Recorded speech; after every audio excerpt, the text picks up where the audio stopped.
一曲肝肠断，天涯何处觅知音。你是街头卖艺的瞎子，却为了1文钱灭掉了整个帮派。你是整日睡在破庙里的烂酒鬼，却让皇朝公主朝思暮想。天元10年第一场雪，一人一牛踏在雪中，向着远方走去。他叫马良，天生是个瞎子，唯一的财产是从小长到大的一头牛。说起来倒也奇怪，这头牛被人偷过数次，每次都能完好无损的自己跑回来。你手里拿着一根拐杖，老牛慢悠悠地跟在身后。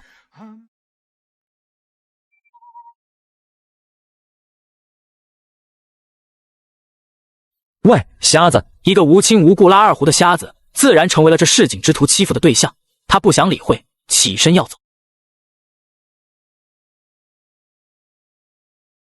三人肆无忌惮的嘲笑，街边摆摊的人全当作没看见。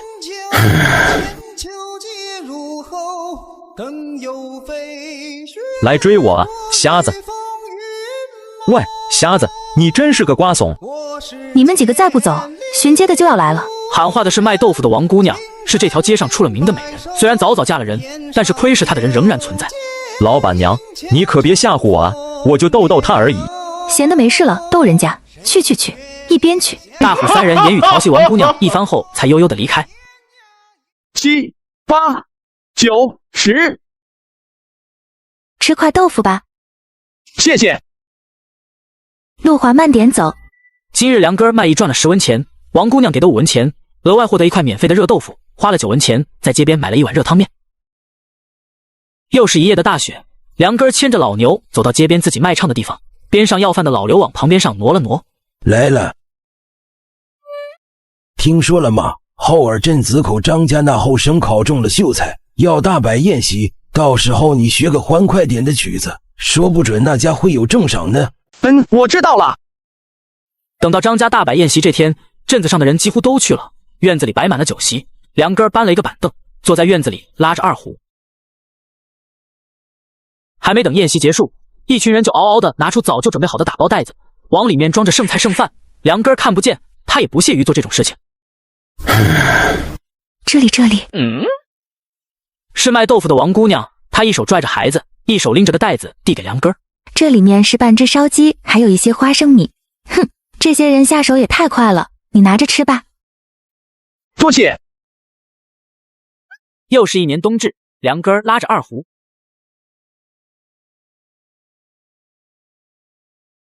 技能2泉映月，等级2 10000分之5000，等级1作用增加寿命，疏通气血，疏通经络，祛湿暖身。等级2作用听风剑法40%，归西功60%。梁哥无剑，他的拐杖就是他的剑。随着修为的加深，他的五感变得更加精纯了，甚至能清晰地感受到雪花坠落的轨迹。这天，梁哥照例牵着老牛走在夕阳下，忽然他停住了脚步，好奇地瞥向一个方向，没有听见熟悉的卖豆腐声音，也没有看见那个熟悉的轮廓。王姑娘可能是病了吧。第2日仍旧没有见到王姑娘，第3日、第4日同样也是如此。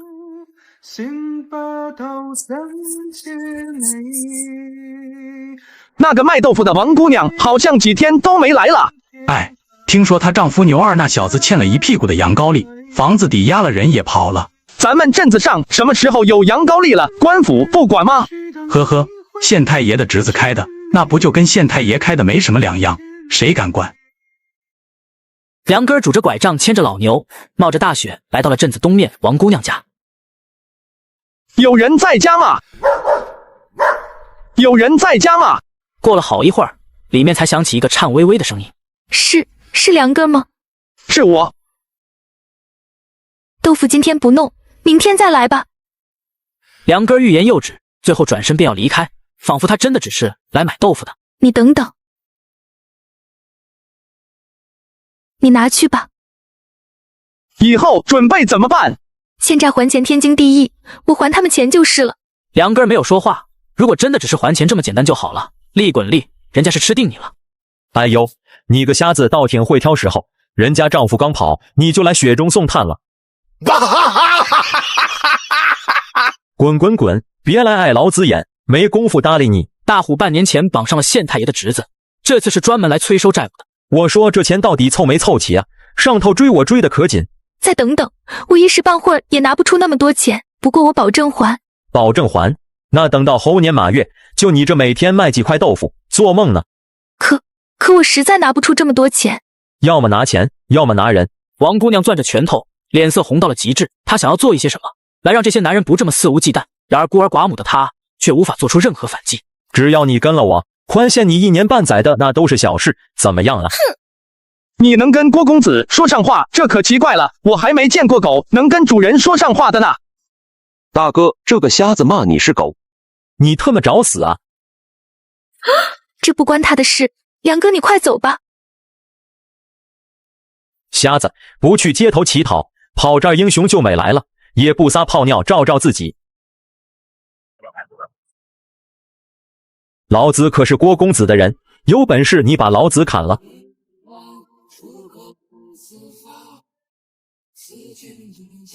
龟息功60%，梁哥已经修炼至大半，内力深厚。如果刚才再多用几分力道，大虎的5脏6腑会被当场震碎。滚吧！谢谢。你还是出去避避风头吧，这群人还会来找你麻烦的。梁哥转身离开了，不过他并没有走远，而是躲在了不远处的一条巷子里，靠着墙拉着老牛坐下。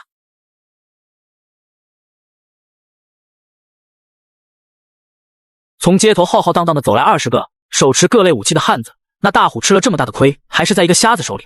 今天要是不把面子找回来，以后就不用混了。张大哥，你看，就是这小子。什么？是一个瞎子？我想跟你们当家的谈一谈，可否引荐一下？我们当家的没空见你，你伤了我兄弟，这事儿得要个说法。3号、6号、12号这个月我接了3个活，够我吃2个月的，还能多喝2顿美酒。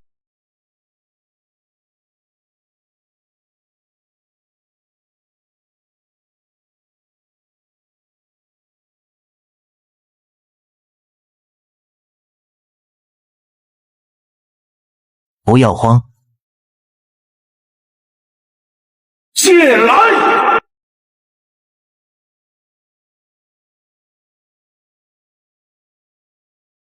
金铁交鸣之声不断响起，有人兵器被斩飞，有些人直接飞出几丈，有人勉强抗住一击，手臂却疼得再也握不住兵器。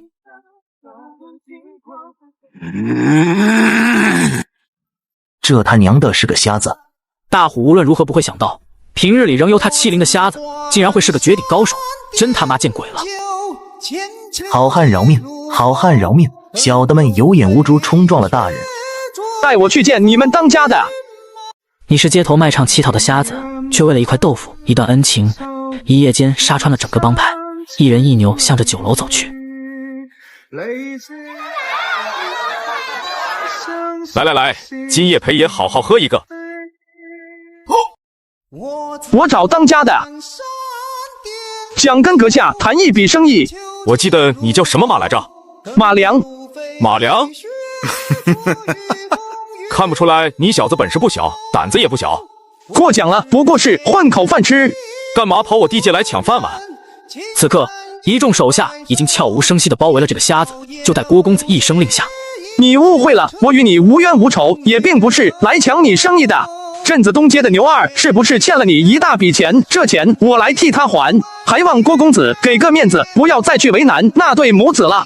不行，那个女人被爷看上了，你要是看上她了，等爷玩够了，你花点钱来这儿的青楼，说不准能点到她。何苦呢？杀了她！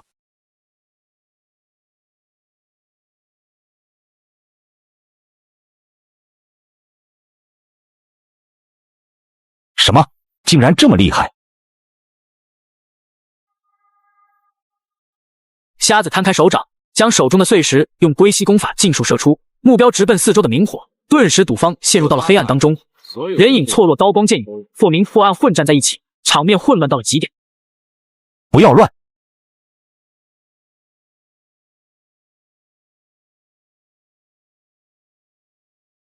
因为世上最快的剑已经来了。这是什么剑法？听风。听风剑法，好名字。多谢。此刻火光重新被点亮，郭公子想要冲出去，瞎子腰身一扭，旋风一般，反手就是一箭射出。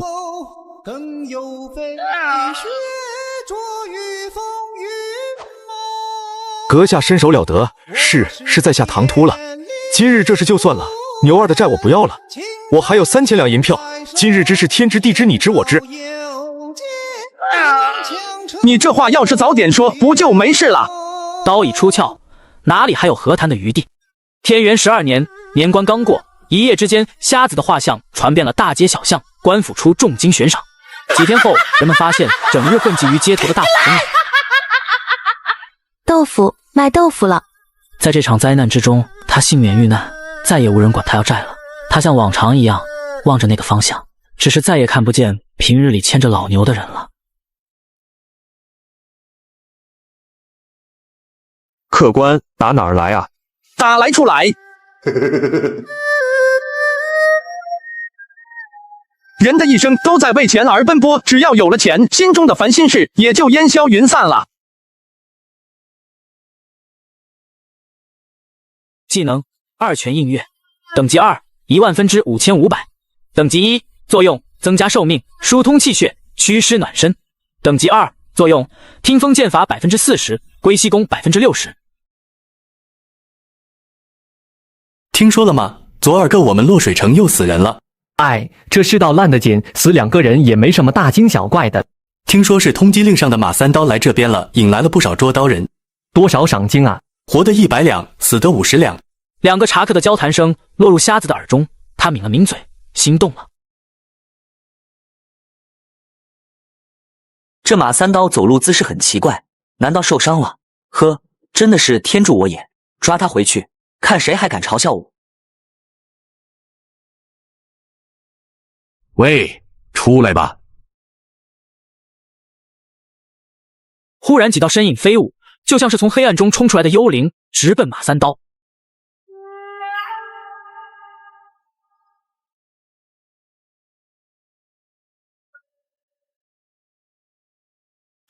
这个马三刀这么厉害的马？所有的剑溜了。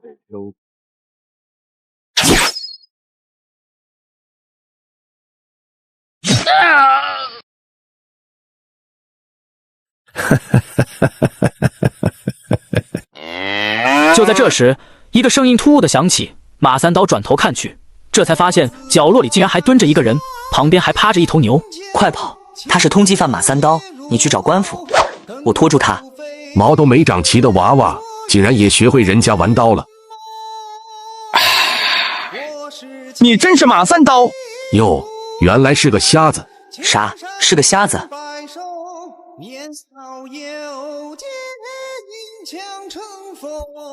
阁下尊姓大名？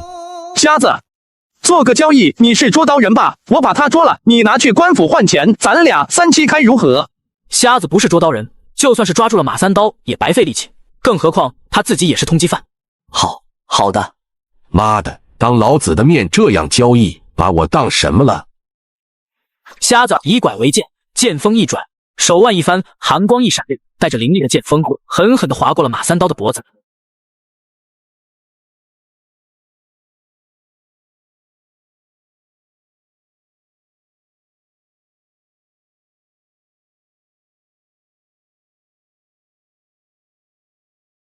拿去，这些赏银都给你。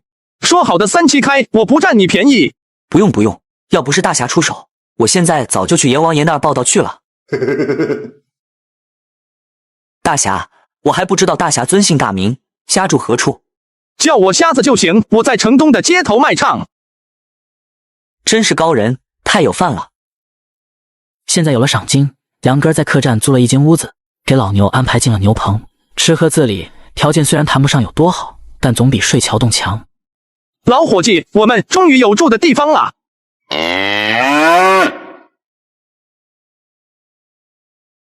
老伙计，你也来一个。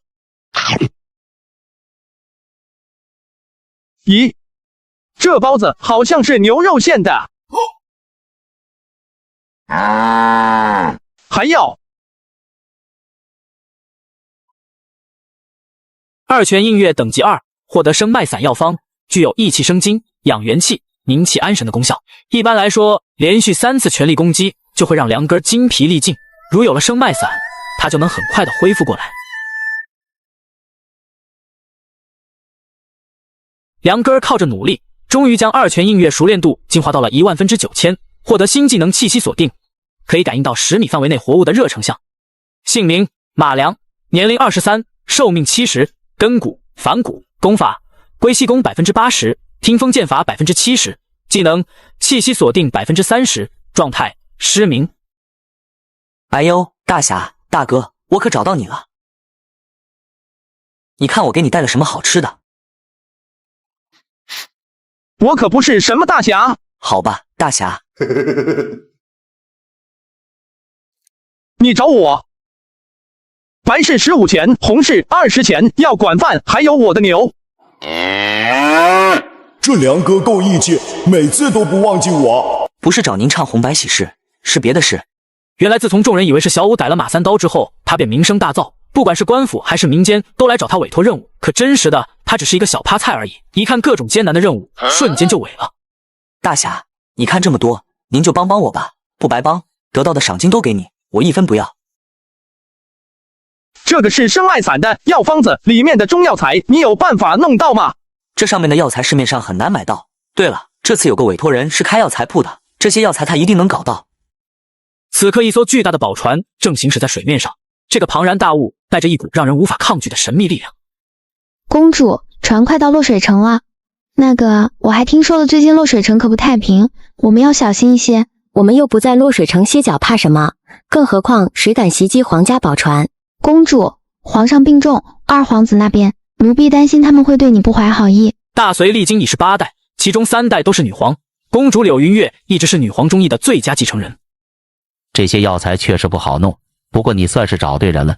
这样吧，价格我只要你黑市的1半，如若你完成委托任务，我再送你几包这些药。那就有劳了。王老板的委托任务是一个名叫金银花的逃犯，他不但偷了王老板许多秘方，还打死了王老板的侄子，所以王老板对于恨之入骨。没问题，王老板，这事儿就包我们身上了。我的人已经寻到他的下落了，他武艺超群，现在一直在江边活动。我们这就去打探一下。大侠，你能不能教教我剑法？就是你那晚的剑法，太帅了。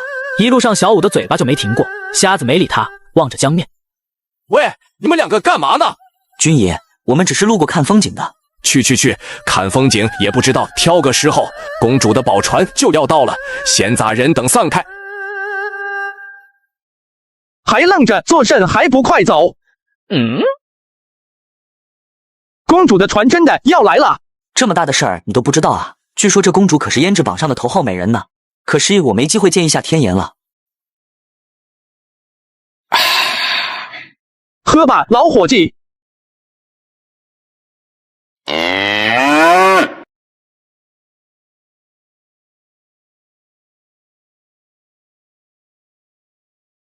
哇，好气派呀！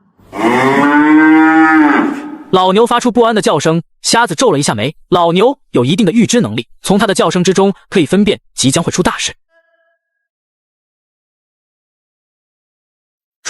传毁人亡，传毁人亡，公主她。咱们快走，不走会被官府当成嫌疑犯抓的。水里有人。随着小五指的方向望去，远处水中似乎有人在往岸边游。小五挣开了瞎子的手，直接跑到岸边，跳进水里。瞎子轻叹了一口气，转身带着老牛就走。他秉着一个原则，一切不该做的事就不做。站住！你是炸船的刺客！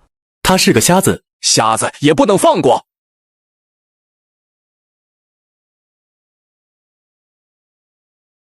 这边小五跳入水中，已经将溺水者救了上来。姑娘，你没事吧？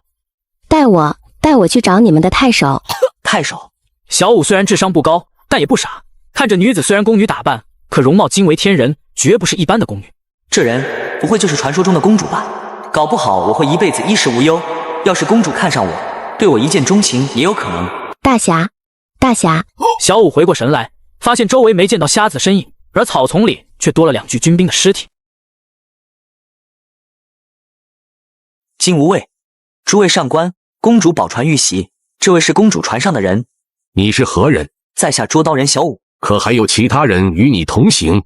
小五几乎要将瞎子脱口而出，可忽然怔住了。对方先不询问公主遇袭的事，反而问起了自己。小五咽了一口吐沫，手暗暗摸到了腰间的挎刀。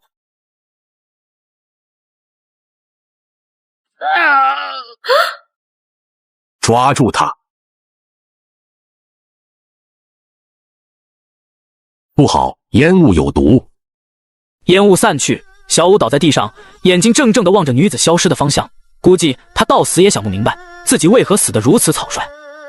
第二天，瞎子得知了小五死的消息，自然而然，小五便被当成了嫌疑人，与他有关的家人和朋友一并被抓了去。听着周围茶客的谈论，瞎子心中无声叹了一口，不知道是同情还是惋惜。为了保险起见，瞎子重新租了一个带院子的破屋，这里只有他和老牛，安全得很。老牛，你叫什么呢？老牛虽然在叫，但是声音中没有透着警惕，证明并不是有敌人。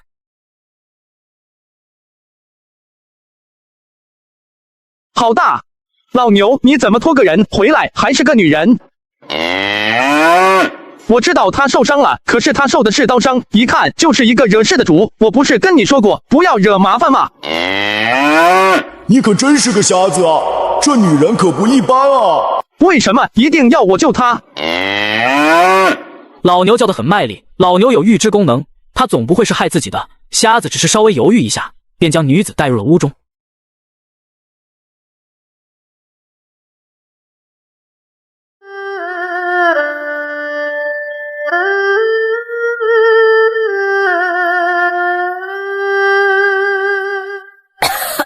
你醒了？呢。别动，我给你疗伤。你背后伤得不轻，我现在给你用药，你忍着点疼。呢。疼吗？不疼。伤口已经给你上了药，不过我看你气血不足，待我用功法给你疗伤。功法？多谢公子，有劳您了。你是街头卖唱的瞎子，却曾一夜杀穿整个京城。你是路过马匪打劫的对象，却能一人阻挡300突厥铁骑，一人一牛一江湖。伤口已经给你上了药，不过我看你气血不足，待我用功法给你疗伤。功法？多谢公子，有劳您了。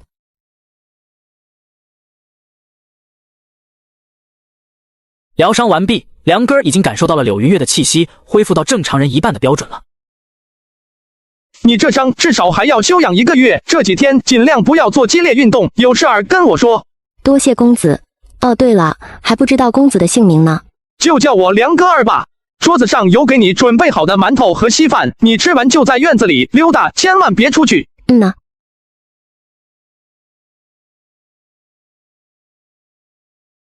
老伙计，家里就交给你了，你帮看着他点。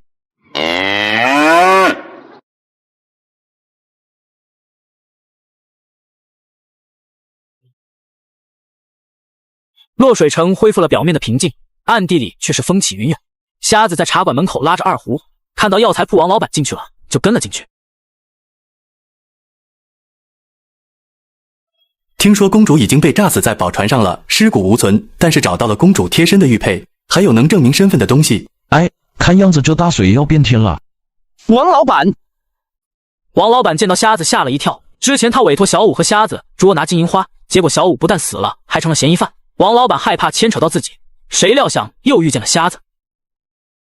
王老板，这几天出了点意外，咱们的委托任务不知道还算不算数？算数。那就好，我现在就去江边打探，如能遇到金银花，就将那家伙抓来。好。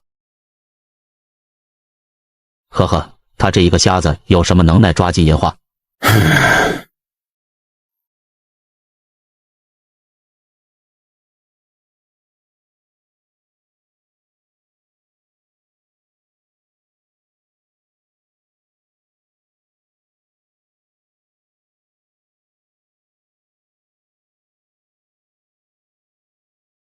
船夫，你这船往哪儿开的？路线好像有些不对吧？雇主说是要活的，如果你不想被我打断手脚的话，最好老实点，给我坐着。你到底是谁？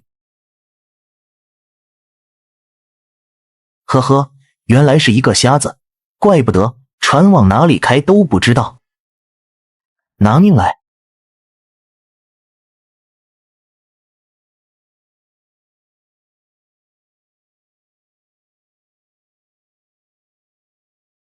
王老板花重金捉拿杀害侄子的凶手，可惜小吴死了。对于这个瞎子，他根本不抱希望。所以又请来了刺客组织来捉拿金银花。那个金银花曾经是鱼龙帮的副帮主，一手旋风刀法在江湖上颇有名气。我们兄弟虽然有信心对付他，可是也要费不少力气。那一三位的意思？王老板能开这么大的铺子，1000两银子对你来说也不算什么。什么1000两？我上哪儿去弄这么多银子？特么，这分明是车祸打劫啊！王老板，你还犹豫什么？时间可不等人啊！万一这金银花跑得没了影，那你的大仇不得报，怎么对得起你死去的侄子？好，1000两我想办法去弄。刺客3人露出得意的笑，他们来之前就已经打探好了，现在除了他们，已经没人愿意接这个活了。老爷，喊什么喊？死人了！外面有个瞎子要见您，说是抓住了金银花。王老板是个瞎子。王老板，我看这瞎子纯粹是来捣乱的，不知从哪弄来个冒充的，就为了骗赏钱。王老板看了看瞎子，没有妄下结论，张了张嘴却没说什么，因为他根本就不知道瞎子叫什么。王老板，人我带来了。好，果真是金银花。王老板，咱们上次谈好的价钱，还有那几副药材，好说。那在下明天晌午来取，便不叨扰了，告辞。大哥，这小子就这样让他走了？此人绝非常人，莫要有非分之想。哼，不就是一个瞎子吗？这边瞎子完成了任务，心情很好，打了一壶美酒，又买了3只烤鸭，拎着回家了。今是什么日子啊？弄这么多好吃的，给你补营养。这牛也吃烤鸭的吗？它不是普通的牛，它连牛肉都吃呢。2人1人1只，老牛也分到了1只，他们开始啃了起来。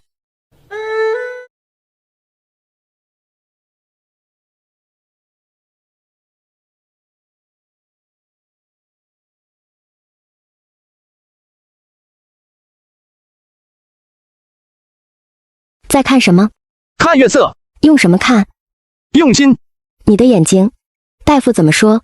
治不好。天下总有医术好的大夫，说不定能治好你的眼睛。天下太大了，就算找估计也要找很久很久。等我回家了就给你找大夫。你从小在哪儿长大的？乞丐窝。那你父母呢？不记得了。咱们差不多，我一出生我爹就死了，我是被我乳娘养大的，1年到头也见不到我娘几面。第2天，瞎子如约来到王老板的药材铺，拿了赏金和生脉散的药材后，便匆匆离开了。不就是个瞎子吗？这事可不能告诉大哥。废话，我跟你说。2人商量好了对策，先由1人敲锣来扰乱瞎子的听觉，随后老3赵晴趁其不备，一击毙命。这瞎子就算再厉害，可终究少了一对招子，只能靠听觉，铜锣一响，耳朵就废了。气息锁定，瞎子视线之中明晃晃地出现了2个人影，大摇大摆地向自己奔来。呵呵，这2人真当我是瞎子了。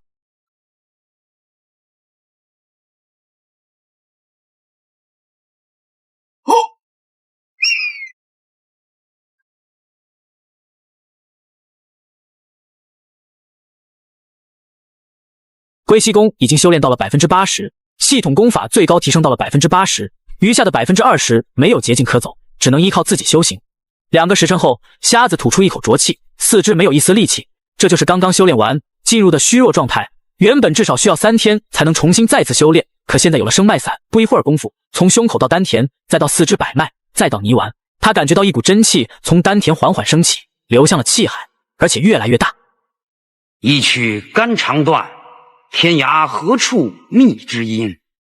你是街头卖唱的瞎子，却曾一夜杀穿整个京城。你是人人唾弃的乞儿，却能一人阻挡万军之力的野兽。岁月不居，时节如流，距离你被通缉已经过去了大半年。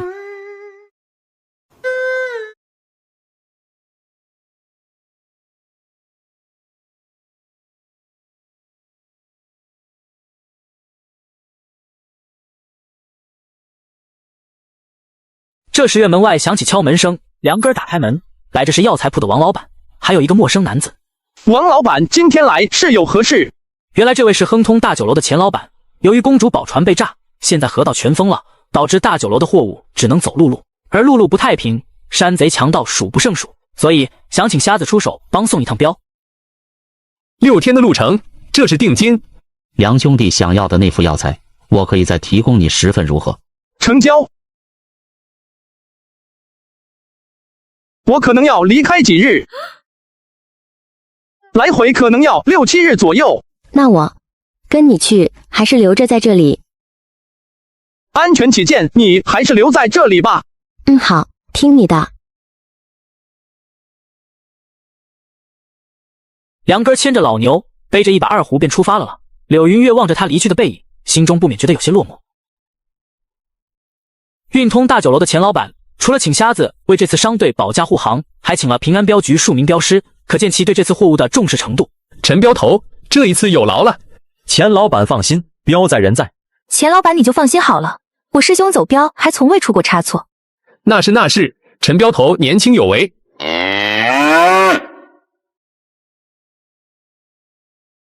钱老板，我来了。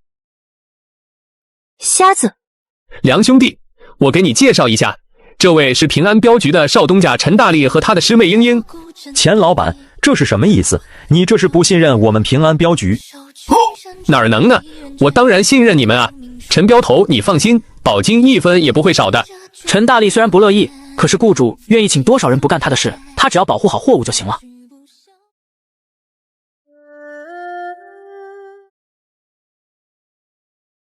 魏瞎子，你之前是不是在东市那边卖唱的呀？是。你不在街头卖唱，来这干嘛？钱老板找我来的。哼，不说拉倒，小气鬼。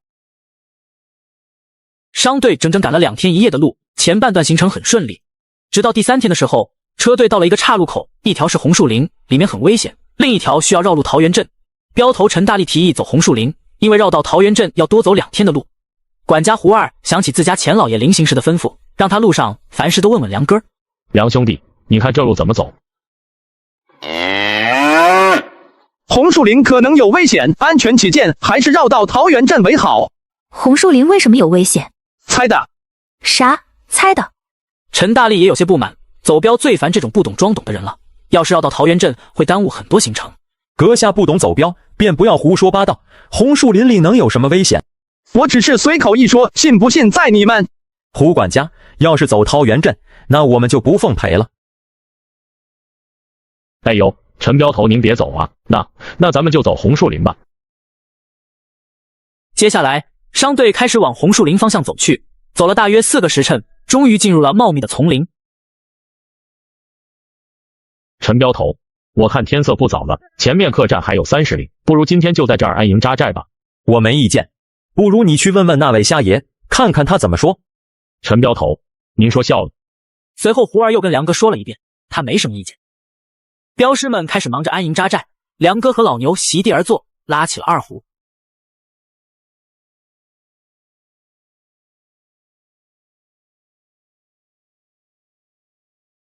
只是商队刚歇一会儿，天空就阴云密布，没一会儿竟下起雨来，雨越下越大，林子里肯定是休息不了了。没办法，商队只能冒着大雨继续赶路。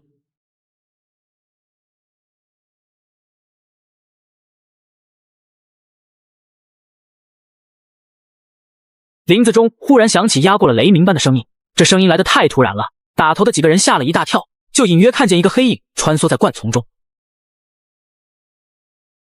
接着又是一声吼叫，一个黑影从灌丛中窜出，落在了他们的脚边，面前的几个镖师险些没被吓死。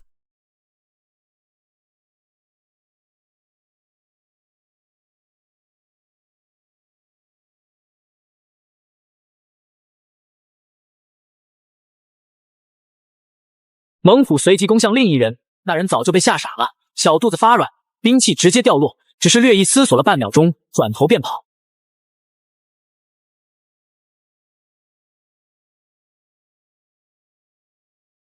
你这个畜生，竟然敢伤我兄弟，老子今天非砍了你不可！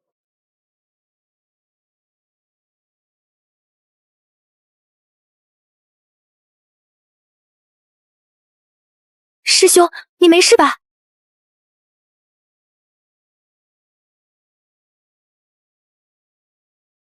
还愣着做甚？都给我上！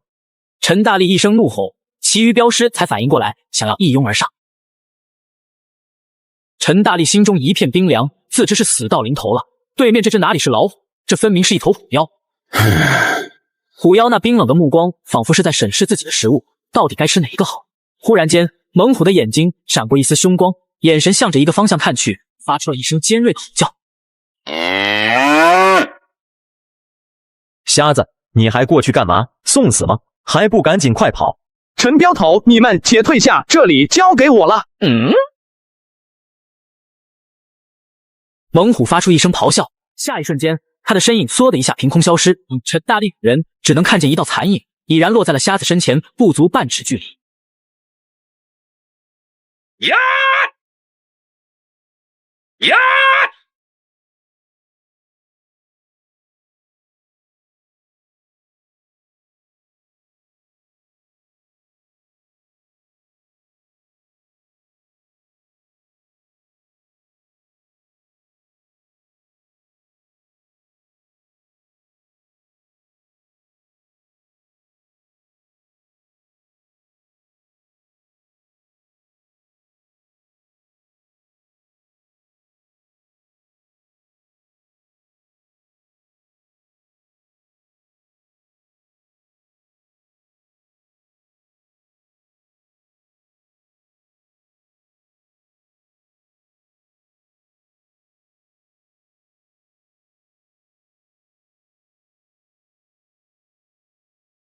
妈呀，大侠，你好厉害！我家老爷果然没看错人，你真是一个高手。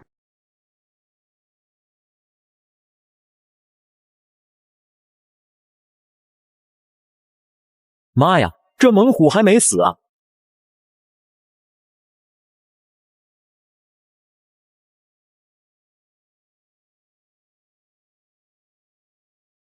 多谢梁兄出手相助，我等年轻气盛，不听先生劝阻，悔之晚矣。还望先生不要与我们计较，大恩大德必当相报。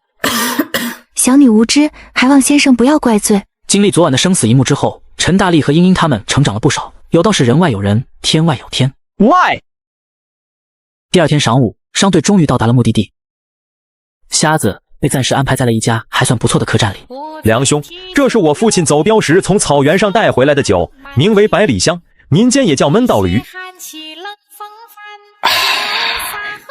确实是好酒。今天我陪您喝点，就当作是赔罪了。哎呦，瞧我这脑子，还有老牛先生呢。来，你也来一杯酒。你这个贪喝的老牛啊！没想到老牛的酒量这么好，连干了2壶酒才停下。酒足饭饱后，瞎子熟练地拿起2壶，拉上了小曲。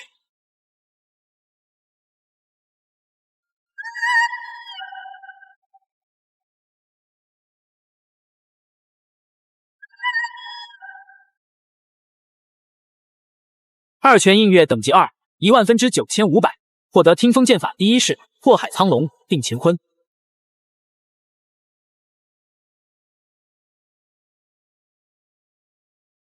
第2日清晨，瞎子握着管棍，在院子里试验听风剑法第1式破海苍龙定乾坤的威力。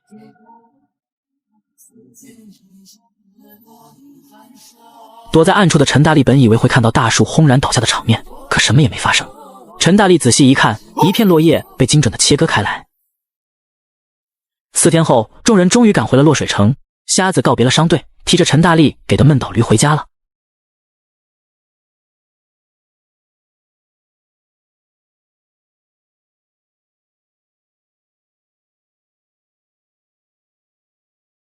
你回来了。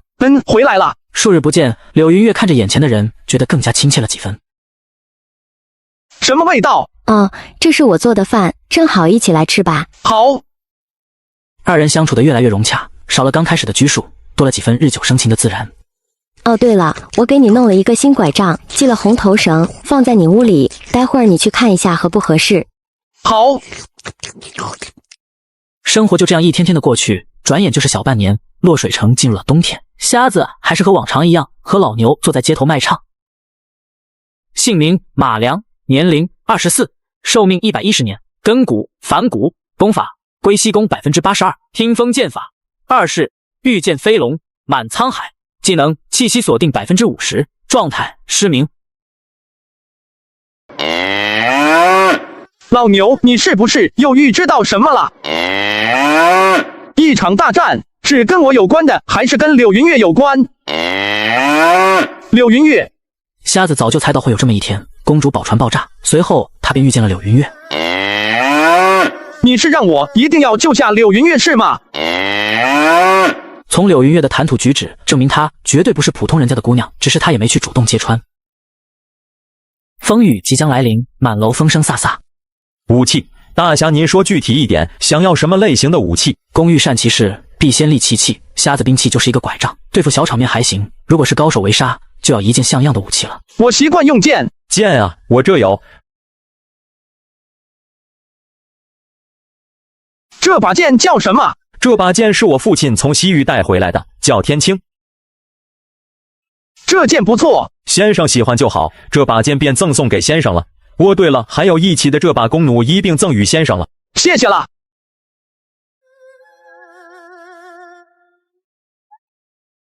你怎么不吃？胃口不好吗？我可能不能陪你过年了，我接到消息，明天就要走了。明天我送你出城。不用了，明天会有人在城外接我的。还是我送你出城吧。很危险的，你还是待在这里吧。没关系。可惜这个年过不成了。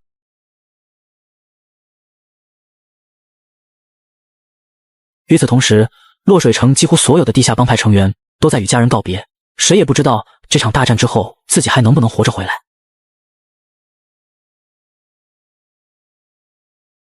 走吧。冷吗？好冷。瞎子缓缓握住柳云月的手，施展真气，一股暖流开始在他全身流转。今夜的雪下得真大。是啊，唉，原本今夜应该在家包饺子的，我面都和好了。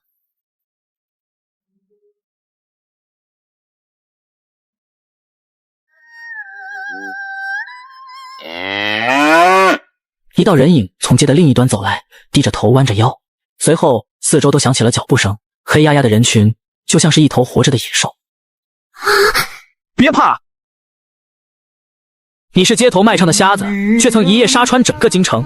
你是路过马匪打劫的对象，却能一人阻挡300突厥铁骑。一人一牛一江湖。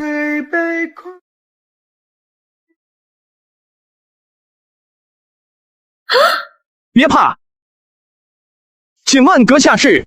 我乃飞鹰帮帮主胡一刀。我听闻过你的实力，我们不想与你为敌。从这转头回家睡一觉，当做什么都没发生过。我胡某保证你平安无事。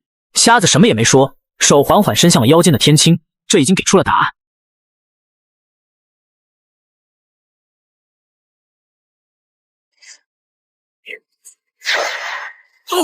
胡一刀已死，现场一片寂静，空气中弥漫着浓重的血腥味。杀了他！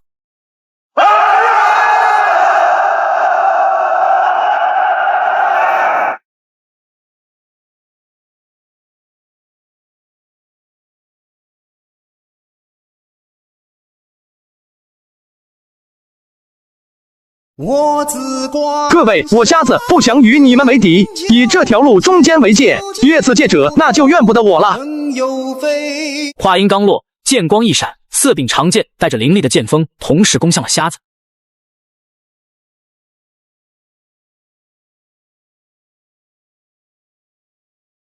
清风剑法，一式破海苍龙，定乾坤。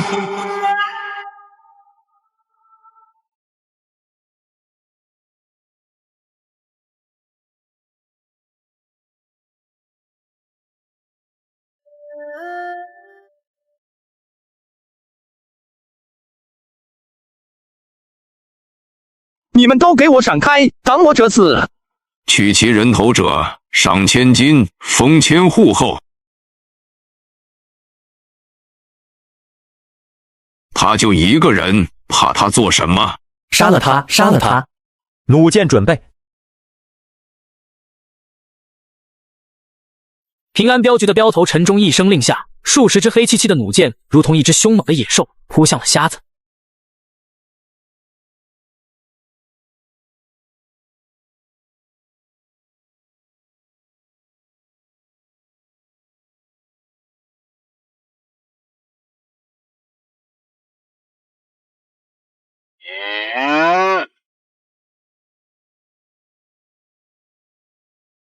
这他娘的还是人吗？受死吧！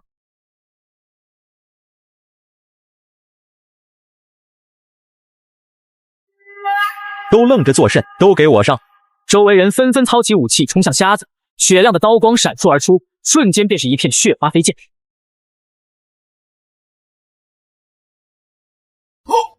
天青剑，你认识这把剑？天青剑是我们平安镖局的镇馆之宝。你和陈大力什么关系？他是我儿子。你走吧。多谢，还愣着作甚？扶我起来，咱们走。夜月呼啸，月光忽明忽暗，忽然从暗处一枚利箭飞射而来，直奔柳云月的胸口。干得不错，老伙计。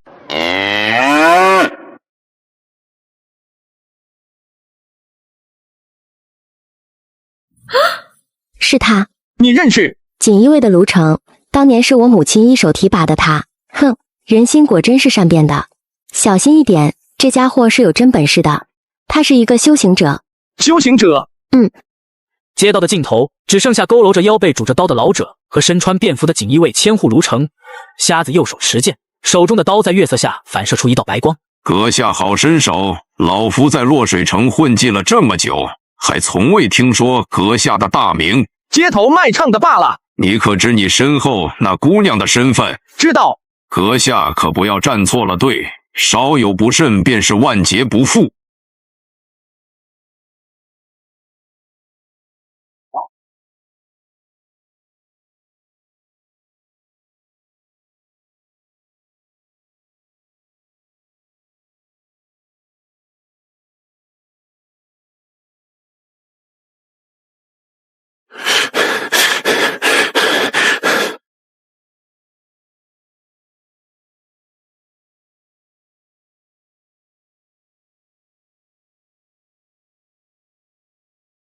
梁哥，你受伤了。不碍事。老者看到瞎子负伤，正欲出手，忽然察觉到了身后的动静，转头一看，一只体型庞大的老牛正冲向自己。老者发出一声痛苦的闷哼，他根本就没有想到一头老牛能有这样的实力。梁哥，你手臂受伤了。不碍事，我们还是先出城门再说。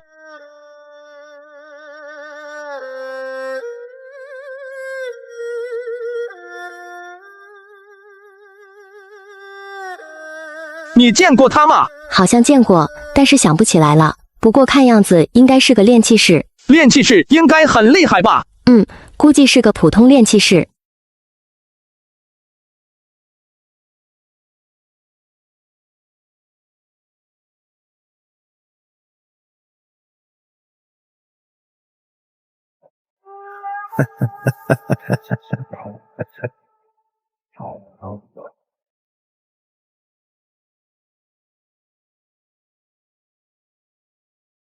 梁哥，你怎么了？不错，如果能稍加调教，未来可期。可惜了，公主，不知可否还记得在下？不记得。天灵25年任门下侍郎，后遭贬出外放县令。一饮一啄当思君恩，你做官无为，不想着为百姓做事，反倒来这里弑君杀主，这是什么道理？公主骂得好，公主，你的天真注定斗不过你的兄长。归西宫90%，瞎子体内的真气化作一股洪流，在四肢百骸中奔腾。此时瞎子的体内就像是一个燃烧的火炉，熊熊燃烧，热气越来越盛，攻势越来越猛。什么？吃我一记大招，居然没死！现在该我了。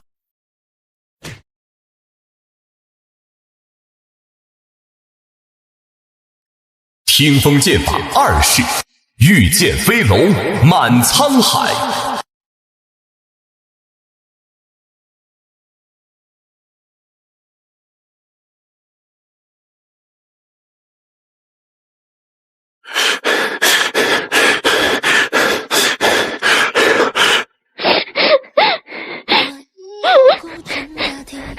傻姑娘，没事，不用哭。放心，回去之后我会找最好的修士为你疗伤，肢体重生不是不可能的。我们继续走吧。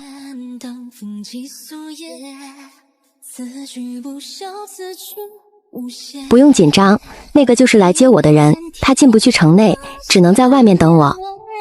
那我就放心了，一路平安。你不跟我一起走吗？不了。为什么？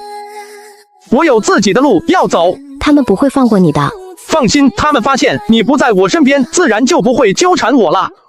良久的沉默后，柳云月点头，轻声道别。跟我走吧，我也好能补偿你。不用补偿我，你那里的生活不太适合我。不去你怎么知道？我的任务完成了，有缘再见吧。那你可要记住我呀，下次见到了，要是没认出我来，我可饶不了你。好。这个是我用木头做的，就当做新年礼物送给你吧。新年快乐！新年快乐！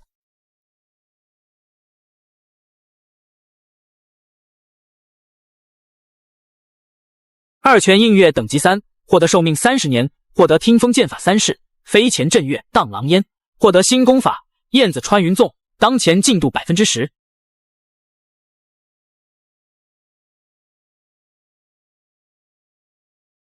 老伙计，现在又剩下我们2个了。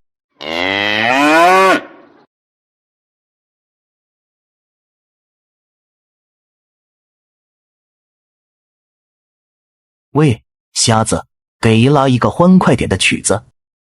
这位公子应该是本地人吧？你是否认识一个叫吉牧羊的人？你找他做什么？有人托我要他的命。话音刚落，店内10余名大汉拍桌而起，纷纷亮出手中的武器。青年翘起腿，嚣张至极。呵呵，巧了，我就是你要找的齐木牙。不过能不能取了我的命，就要看你的本事了。多谢了，在下眼睛多有不便，你能主动承认，真是省去了我许多麻烦。把他的另一条胳膊也卸了。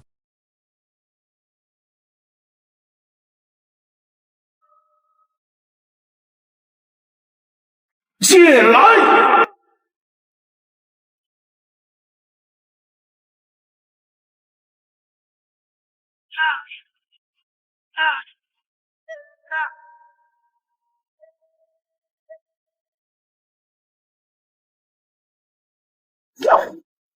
不要啊！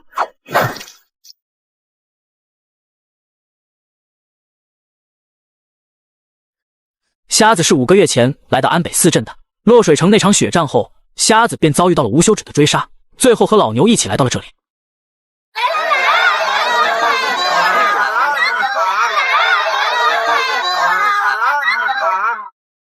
可惜了，长了这么一张帅脸，一对招子是瞎的，还是独臂？你要的东西我给你带来了。你出马我最放心了，这月的业绩又破指标了。诺，你的佣金。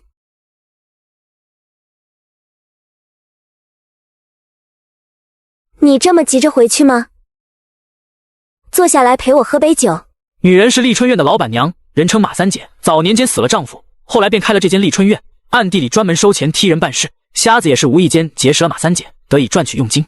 不喝了，下次吧。吃过了饭，梁根像往常一样修炼。二泉映月的升级让他的身体达到了一个新的境界，但损失了一条手臂，还是让他有些不太舒服。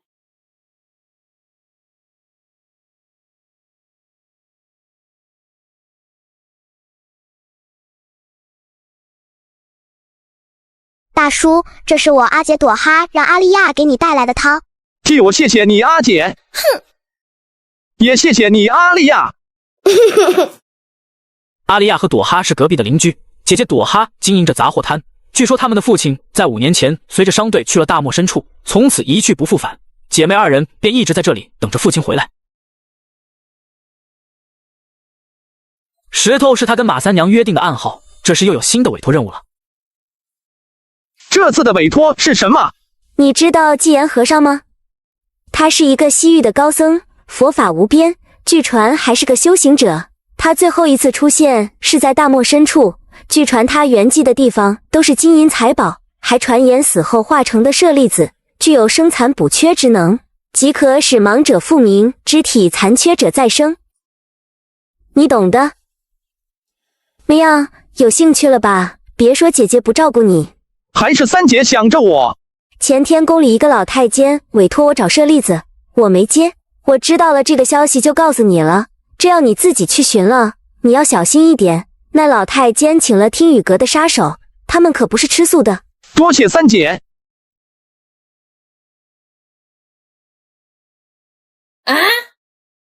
滚开！不要在这里妨碍我做生意。哎呦，小娘子挺横的呀！来来来，让爷抱一抱。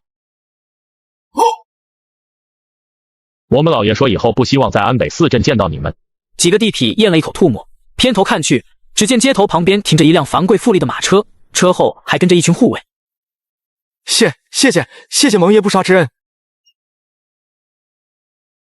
护卫并没多说什么，只是随意在摊位上选了几件物品，扔下钱便离开了。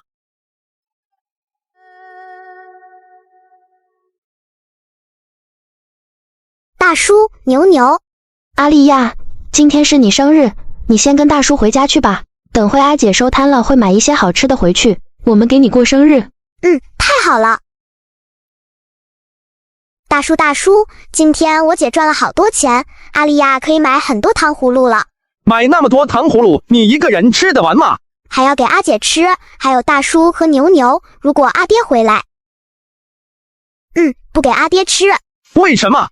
因为阿爹是个坏蛋，这么长时间都不回来看看阿姐，阿姐天天晚上哭。两个人想说什么，却又什么都没说出口。过生日不要忘记许愿哦。我都准备好了。第一个愿望，阿姐要嫁个好男人。第二个愿望，阿爹回来。第三个愿望，要大叔的眼睛能快一点被治好。第四个要牛牛。夜色下的安北四镇格外冷清，夜幕中数道黑影匆匆闪过，直奔南城的蒙爷府邸而去。诸位远道而来，在下有失远迎。废话什么？拿命来！全套乌金打造的铠甲，呵呵，南城蒙爷好大的手笔。5年前，这个蒙爷跟随商队前往大漠深处寻找纪言和尚留下的宝藏，虽然他们找到了，可却起了内讧，相互残杀，最后只有一个人获得了宝藏。一时之间，江湖各路人马都在纷纷寻找这个人的下落，可惜这人像是人间蒸发了一样。谁能想到，最后得到宝藏的人竟然是一个马夫，就是这位蒙爷。我也逃累了。是啊，一切该结束了。既然你们都找到我了，那就一起上吧。今夜的南城没有官兵，没有维持次序的守夜人，只有漫天的飞斧和金体交鸣之声。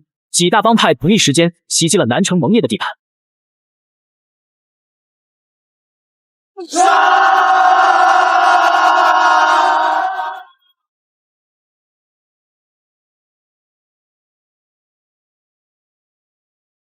面对众多高手的围攻，蒙爷身上的乌金铠甲已经脱落大半，胸口被贯穿，面具也被砍破，露出了半张恐怖的脸来。杀了他！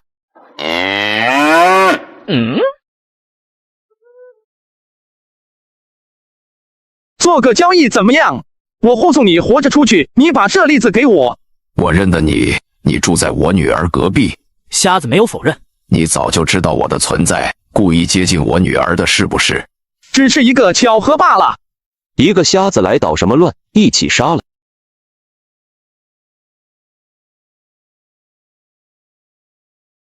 杀了他们！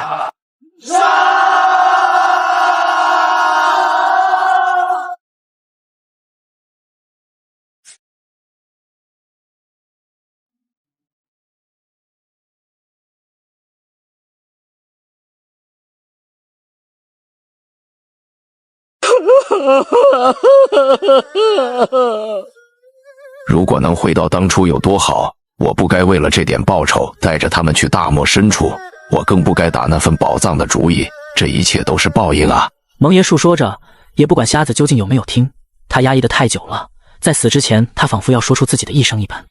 为什么不带着你的女儿离开这里呢？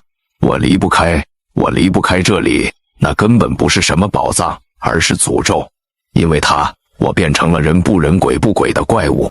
因为他，我有家不能回，我只能戴着面具藏在厚厚的衣服下面。你知道我2个女儿有多可爱吗？我应该陪在她们身边，看着她们一点点长大。我把宝藏藏在了东市的城隍巷内，你自己去找吧。那个魔鬼留下害人的邪门功法都被我烧了。我只有一个请求，帮我照顾好我的2个女儿，不要让她们受到欺负。好，多谢。黑暗中再次响起如雨点般的脚步声，无数身影向着这边快步走来。蒙爷大吼一声，起身向着他们走去，而瞎子踏着月色缓步离去，身后骨骼碎裂的诡异声音、武器撕裂空气和血肉的声音交织在一起。翌日清晨，瞎子牵着老牛出现在了城隍庙内。对不住了。随即瞎子揪出拐杖打破了城隍像，哗啦啦，里面的金银珠宝在一瞬间涌了出来。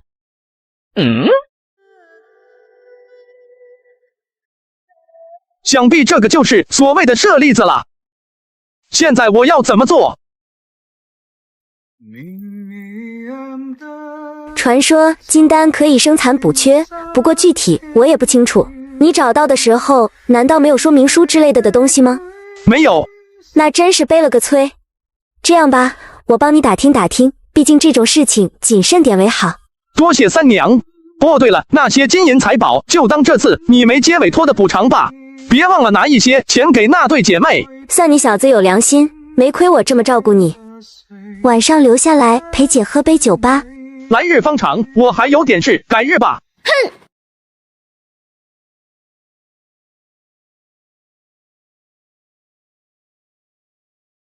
大叔，你怎么来这边了？没什么事，随便转一转。你还在等你阿爹吗？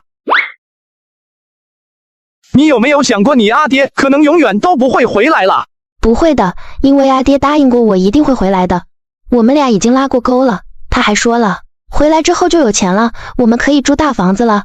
阿丽亚可以去读私塾了，到时候给阿丽亚买一双好看的鞋子。朵哈喋喋不休地向梁根儿诉说着自己美好的愿望，梁根儿也耐着心烦静静听着。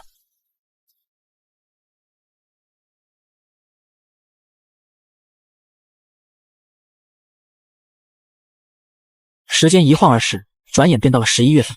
阿丽亚上了私塾，每天放学后就会去瞎子拉二胡的地方和老牛玩。原来瞎子托马三娘给了姐妹一笔钱，说他们的阿爹在很远的地方工作，一时半会脱不开身，这些钱便是他阿爹托人带回来的。姓名马良，年龄26，二泉映月等级3，获得听风剑法3式，飞前震月荡狼烟。蒙爷的势力消失后，毒蛇帮便掌管了这里，第一件事便是出来安抚人心。熊大彪带着慰问品挨家挨户的收买人心。当朵哈打开门的那一刻，熊大彪的眼神一亮，上下打量了一眼年轻貌美的朵哈。朵哈已经是一个大姑娘了，出落的亭亭玉立，也难免会有人惦记。小姑娘长得蛮漂亮的，嫁人了没有？没有。那你父母呢？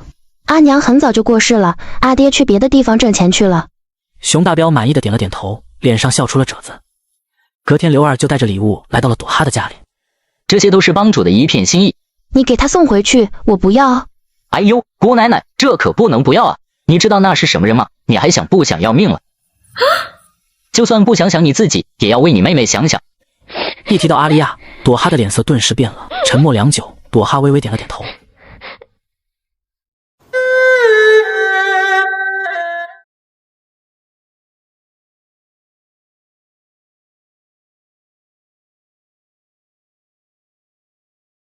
大叔，阿丽亚下学了。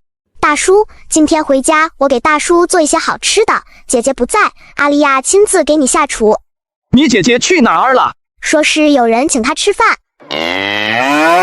话音刚落，身边的老牛叫了一声，瞎子立马觉察到不对劲，随后瞎子匆匆将阿丽亚送回了家。你叫我来是什么事？不瞒你说，我熊大彪看上你了，想娶朵哈小姐。什么？可我不喜欢你。只要你跟了我，你就会慢慢喜欢上我的。我这人很温柔，不会很狂野的。不，帮主，你还是放我回家吧，我家里还有个妹妹要我照顾。既然来了，你说还能放你回去吗？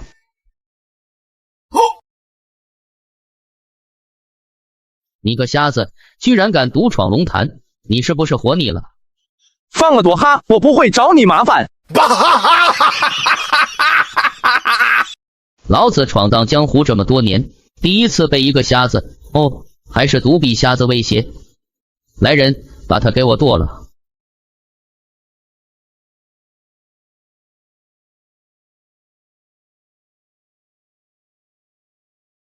你到底是什么人？放了他，不然死！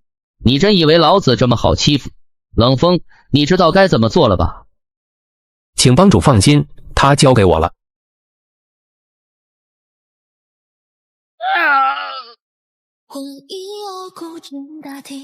听风剑法3式，飞前震月，荡狼烟。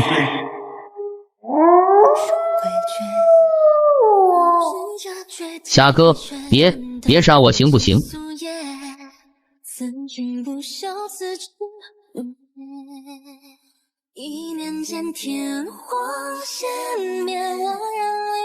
大叔，你杀了他们，官府会来抓你的。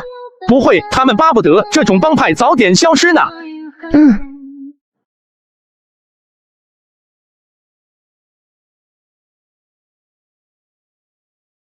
喂，瞎子，只要你放了奴家，让奴家做什么都行，奴家这辈子就是你的人了。你省点力气吧。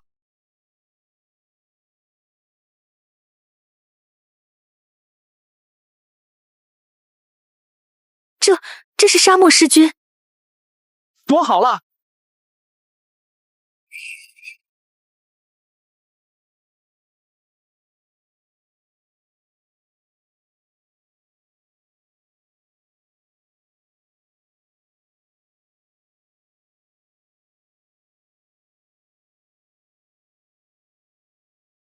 妈呀，你这么厉害的吗？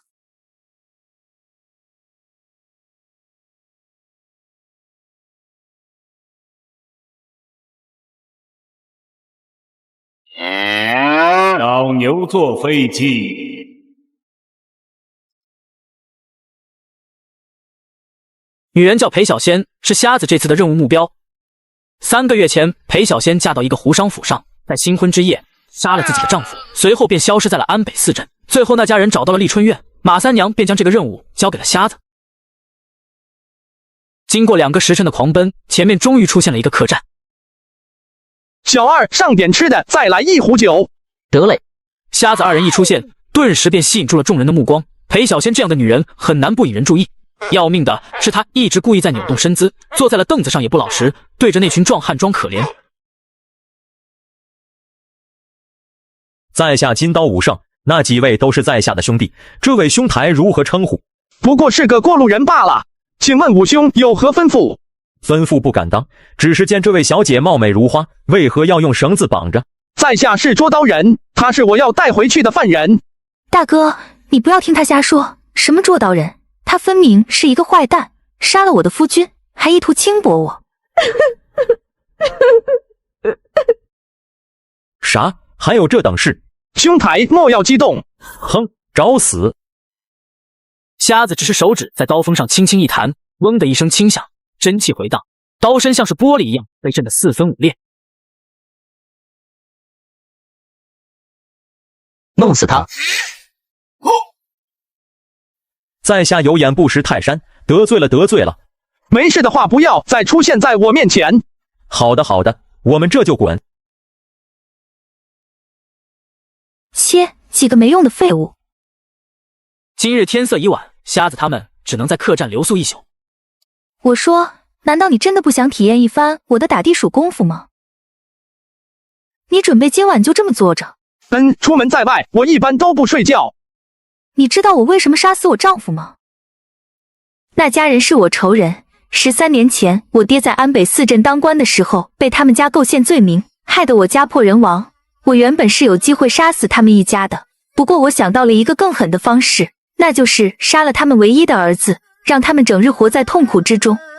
这次被你抓回安北四镇，我知道自己必死无疑。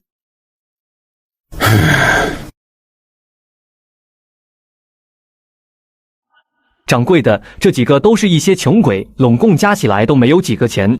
特娘的，好不容易来了一群人，结果一个比一个穷。掌柜的，我看今天那个瞎子口袋里绝对有货，就是有点不太好对付。呵呵，不好对付，老子一包迷魂散过去，让他管我叫爷。脚步声越来越近，只隔了一扇门的距离，紧接着的是一声细微的噗呲声响，一根竹管在门扇纸上通了进来，吐出一缕烟雾。瞎子伸出手指沾了沾碗里的水珠，用真气将其凝结，屈指相扣，轻轻一弹，水珠划过一条弧线，射进了管子中。还不快滚！掌柜的结账。萍水相逢就是缘，哪里还能收客人的钱啊？珍藏了10多年的佳酿，还请阁下笑纳。听到有酒，瞎子的表情才稍微缓和了一点。那在下就不客气了。沿着小路狂奔了2刻多钟，前头出现了一个村子的轮廓。走进村子，发现里面一片热闹，一打听才知道，原来村子昨天遭遇突厥人扫荡，好在有2位侠士出手相救，打跑了突厥人。瞎子交了一些钱后，和裴小仙也坐了上去。要多谢这2位壮士，帮我们打跑了突厥人。来来来，我敬2位壮士一杯。哪里，路见不平拔刀相助，这是我应该做的。天色渐渐昏暗下来，庆功宴到了尾声，瞎子他们被安排在了一个东边的一户人家里，地方虽简陋，但至少有个地方歇脚了。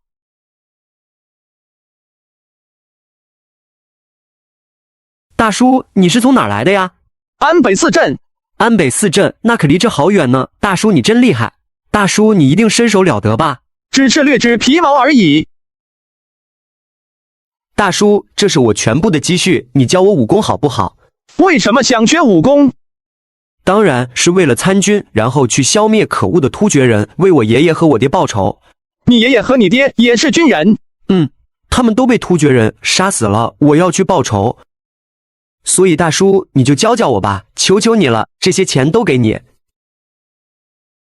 天空方晓，却被一片阴霾笼罩，空气忽然变得沉闷，压抑的让人喘不过气来。这时大队传来沉重的声响，打破了这里的宁静。不好了，突厥人的骑兵来了！不好，突厥人来了！突厥人不是被那2个壮士赶跑了吗？大叔，你们还是快走吧，那群突厥人可厉害了。村外，刘勇看着远处黑压压的一片人，整个人都愣在了原地。300余名全副武装的突厥骑兵，这已经可以发动一场小型突袭战了。要不我们跑吧？往哪儿跑？这种规模的骑兵在扫荡前都会事先包围村子。那怎么办？大不了和他们拼了。不一会儿功夫，突厥骑兵就出现在了众人眼前，他们庞大的身躯散发着一股可怕的气息。我想我们可以谈谈。谈什么？给我们一个公平对决的机会，来一次男人与男人之间的对决。说得好，那给你一次机会，但是在我们的绝对力量面前，你们根本就不够看。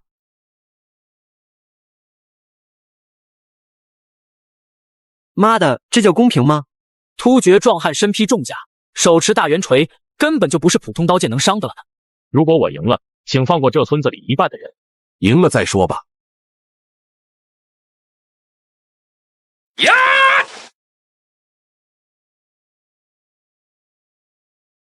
我自关山点酒，看来你连一个村民都救不了。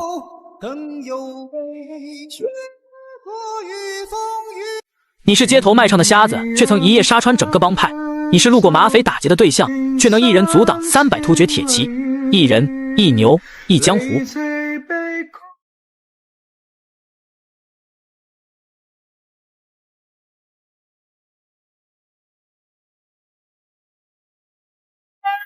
放过他们，给你一次活着的机会。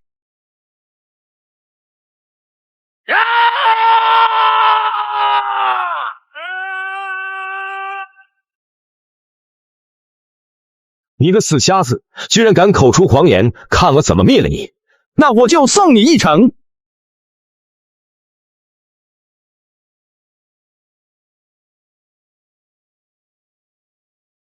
呀！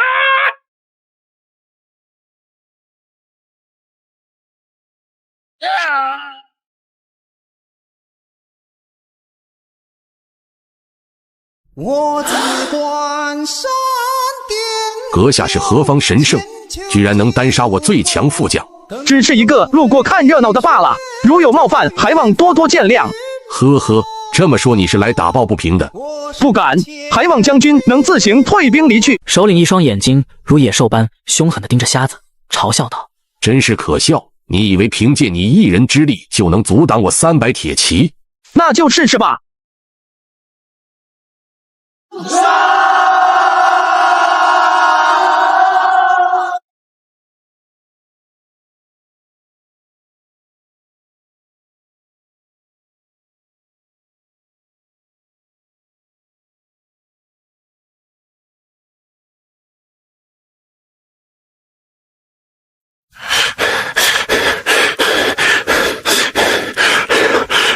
”100突厥铁骑身穿重甲，瞎子虽然厉害，可也消耗了大半真气。糟了，忘带生脉伞了！瞎子正喘着粗气，身后一个突厥兵正轻手轻脚，欲从瞎子身后偷袭。瞎子还没意识到危险即将来临。瞎子，小心身后！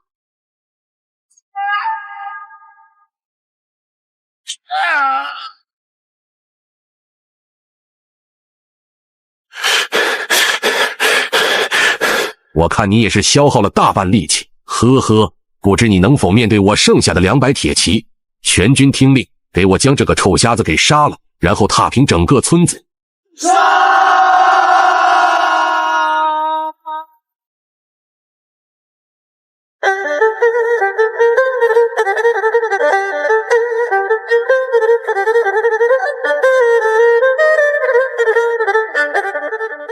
2拳映月等级3进度5%，获得新技能6阴闲杀，仪式化功符绕梁余阴。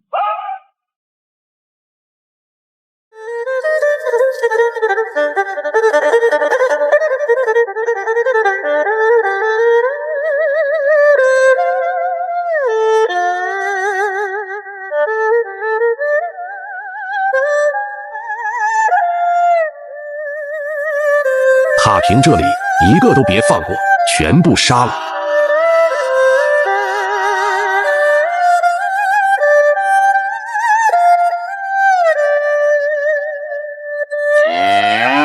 老牛坐飞机。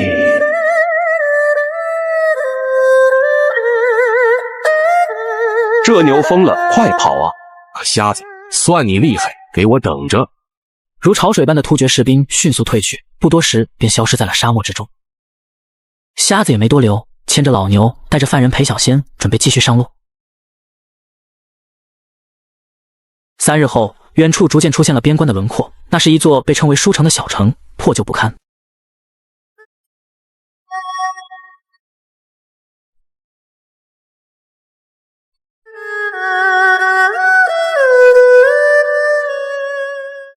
谢谢你提醒我。这有什么？我总不能看着你去死吧？哦，对了，我还不知道你的名字呢。叫我瞎子就好。切，不愿意说拉倒。拜托你个市北，等到了安北4镇，我落到那群混蛋手里，也肯定是被他们折磨到死。你有没有毒药什么的？放在牙齿里一咬，就立马毒发身亡。我可不想临了还被他们折磨。好，等到时候我会满足你的。那就多谢了。到了夜晚，2人终于进了关，找了一家客栈便住下了。第2天5日，裴小仙起身，看着空荡荡的房间，不由得有些纳闷，这个小子跑哪去了？不会出什么事了吧？裴小仙心一紧，竟下意识地替瞎子担心起来。人的一生或许只是几页不断在修改和誊抄着的诗稿，从青丝到白发，有人还在灯下。你的人生已经在低谷了，所以没有什么比这更坏的了。接下来你的一切都会好起来的，希望以后你能好好活下去，日后江湖相见，自当杯酒言欢，咱们就此别过。谢谢你，梁哥。人我没有带回来。那你不解释解释什么原因？是我的失误。得了吧，你小子真不枉我对你的了解，一开始我就知道那女人你带不回来。那为什么还把委托任务交给我？我故意的喽。那女人的事情我知道，我倒挺佩服那裴小仙的。其实我有意放她一马，思来想去，只有派你去，她才能活下来。所以我的工钱不用扣了吗？不扣你钱，今晚留下陪我喝酒。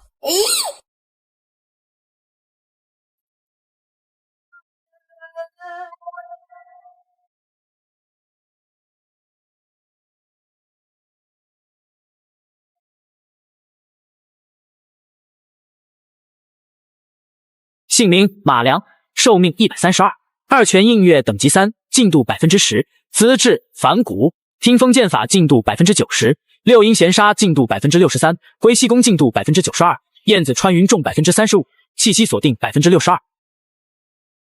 岁月不居，时节如流，总把新桃换旧符。新年在即，梁根在街上挑选着年货。先生，请先生收我为徒。那日瞎子一人阻挡突厥铁骑的壮观场面，给小男孩陈楚生带来了巨大无比的震撼。我为什么要收你为徒？因为大老远跑来也不容易，你就先在这里住下吧。那先生什么时候教我武功？你什么时候能碰到我，我就什么时候教你武功。陈楚生一愣，不明白这是什么意思。师傅，我还是不懂。话音刚落，陈楚生忽然抱起，扑向瞎子。哎呀，你还差得远呢。自此，梁根的院子里便多了一个免费的苦力。少年天性使然，见了梁根修炼，便偷偷摸摸的学，在僻静的地方折枝为剑，练拳练掌，渴望有一天像梁根一样。陈楚生尝试过各种方法，比如在梁根睡觉的时候搞偷袭，失败了；比如趁着瞎子吃饭的时候偷袭，失败了；再比如埋伏在茅厕里，结果没等到梁根，反而等到了老牛的牛粪。陈楚生从茅坑里窜出来的那一刻，把老牛吓坏了，导致老牛好几天没敢再去茅厕。新年如期而至，鞭炮声不断入耳。瞎子邀请了朵哈和阿丽亚一起吃年夜饭，6荤3素是一年到头最丰盛的一顿了。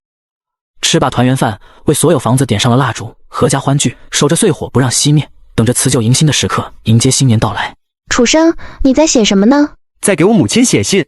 在你老家怎么没看到过你母亲？我爹死后，母亲就改嫁去了京城。那你生母亲的气吗？我才不生母亲的气呢！我爷爷和爹爹都被突厥人杀死了，母亲无依无靠，她嫁到京城就能过好日子了。那也不能抛弃你啊！我是陈家男子汉，不怕吃苦，而且我还要参军去为爷爷和爹爹报仇呢。旧的一年过去，新的一年开始了。这年陈楚生16岁，满足了当兵的年纪，只是他尚未成功拜瞎子为师，迄今为止他还未碰到过瞎子。装病、装死，能想过的办法都试了一遍。不过在日复一日、年复一年的锻炼下，少年的性子被磨练得愈加坚韧不拔。于是，在某一天，少年向梁根告别了。这里是给你做的鞋子，还有一些干粮，你留着路上吃。谢谢阿丽亚，记得要给我们写信啊。陈楚生点了点头，接着他看向梁根，郑重地跪下，给梁根磕了3个响头。先生教诲之恩，楚生永生不忘。一路平安。都回去吧，等我报完了仇，就回来看你们。烽火连3月，家属抵万金。开始陈楚生的信断断续续的，还能从边关传来，后来就直接消失了。不行，我要去前线看看，正好马三娘让我去前线办件事。大叔，你一定要找到楚生哦。转眼又过去2个多月，楚生的信还是没有送来。瞎子决定去前线看看，于是他一路行来，道路愈窄，行人愈少，满是荒凉，只有风吹过路边的胡杨树。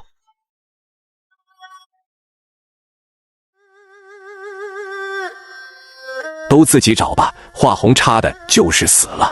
到了点击处，来这里寻找家人的人很多，担心寻不到，又担心寻到了只是一个死讯。有人掩面痛哭，有人默默祈祷。官爷，我儿叫张二牛，这个是我儿子的名字吗？官员拿起典籍看了看，张二牛被画了一个红叉。官员沉重地点了点头。老妇人似乎已经猜到了什么。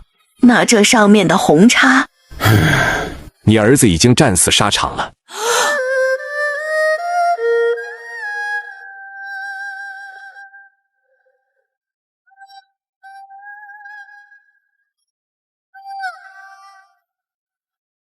5天后，瞎子在一处山坡中发现了陈楚生的尸体。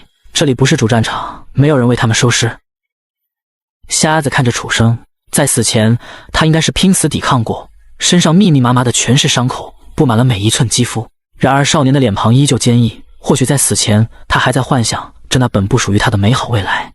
听人说是小队中的一名叫杨天的修士背叛了大隋，将队伍引到了突厥人的埋伏圈，然后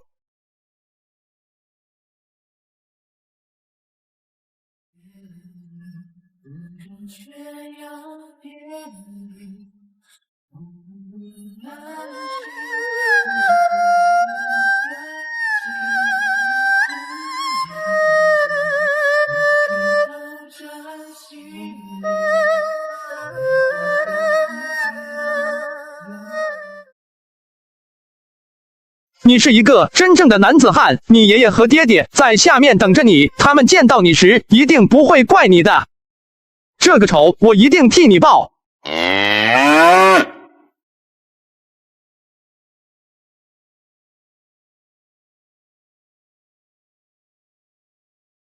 师兄，你才来呀，我想死你了。看看师兄给你带回来了什么。糕点，师兄对我最好了。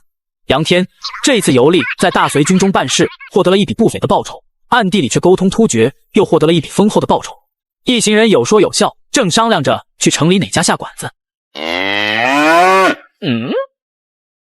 瞎子走得很慢，但一现身就像是一把出鞘的利剑，带着一种天然的杀气，走到他们跟前。阁下到此有何事？在下想向杨公子讨个说法。这人一开口便知道自己姓甚，杨天不禁皱了皱眉。杨公子是修行中人，自当明心见性，又受大隋恩惠，却在战场上里通外敌，害死120名大隋将士。在下想为这个事讨个说法。杨天，他说的是不是真的？大师兄，这个事回去再说。你来讨说法，那你是为他们中的哪一个讨说法？杨天反问，这也等于变相承认了自己的所作所为。他不过是120名将士中最不起眼的一个罢了。呵呵，不自量力。这位兄台，如果真如你所说，师门掌教自是不会放过我这位师弟，会给冤死的将士们一个公道。但如果我师弟是被别人陷害，就又当别论了。如果真如我所说，阁下师门当如何处理此人？大师兄鹿晗抿了抿嘴唇，心中清楚，出了这等丑闻，大概师门会将此事掩藏下来，自是不会宣扬，最多将杨天闭门思过。最后一个问题，据我所知，你应该不缺那些钱，为什么帮助突厥人害死那些将士？话完，杨天身后的宝剑嗡嗡作响，离鞘而出，以极快的速度震动起来。蝼蚁一样的人物死就死了。是啊，蝼蚁一样的人物，可是你今天也要死在蝼蚁的手中。找死！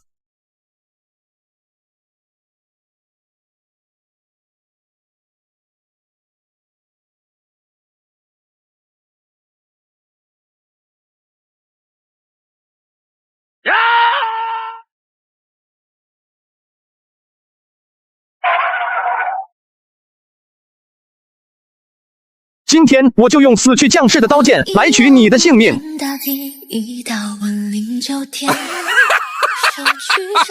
区区一个瞎子，居然敢口出狂言！何惧这绝境回旋，等红旗素颜，不舍一念间天火熄灭，为把幻境踏碎凌霄，又曾下了天。就这功夫，还想要取我性命？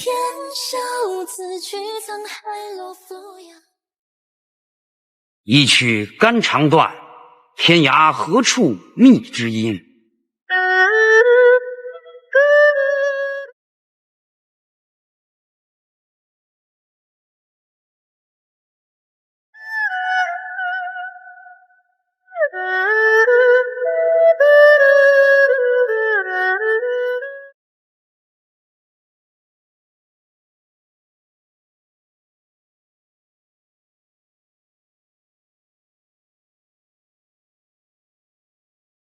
这位兄台手下留情，壮士不要杀我，求求你放过我吧。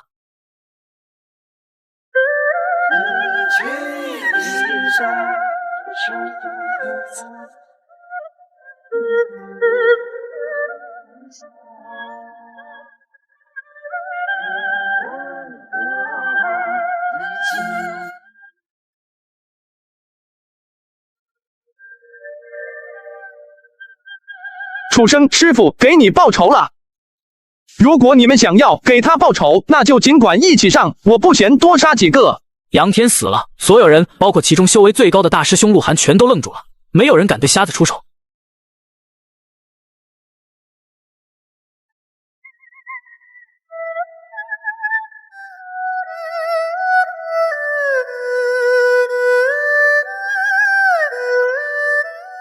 丹药在嘴中迅速化开，又灌入了他的体内。瞎子瞬间浑身大汗淋漓，每一次呼吸都会喷出一口白气，气向丹田、尾闾部位催压灌冲。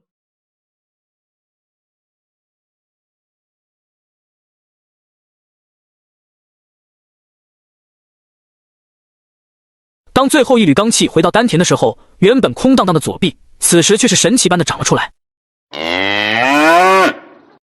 老伙计，3日后，瞎子牵着老牛回到了安北四镇。大叔，大叔，你的手。那个，我找了一个神医接上了。太好了，太好了。哦，对了，大叔，楚生呢？楚生怎么样了？他去京城找他娘亲去了，短则个把月，长则3、5年，叫我们不要担心他。啊，这小子去京城也不知道跟我们打个招呼，害得我担心了这么多天。等我下次见到他，一定把他揍成猪头。哼！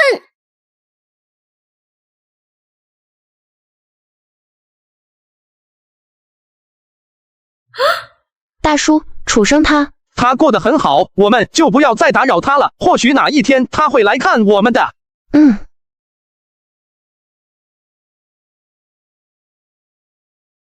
这个看上去很虚弱的，就是肾虚公子。他是一个西域剑客，别看他软弱无力，可使得一手好针法。低调点，花别扔呐。老板，不是你叫我们扔的吧？哎呀，是什么意思呢？到底扔还是不扔？不扔，不然也要工钱的。我知道。法华寺金三丈，请赐教。小和尚，你可要小心了。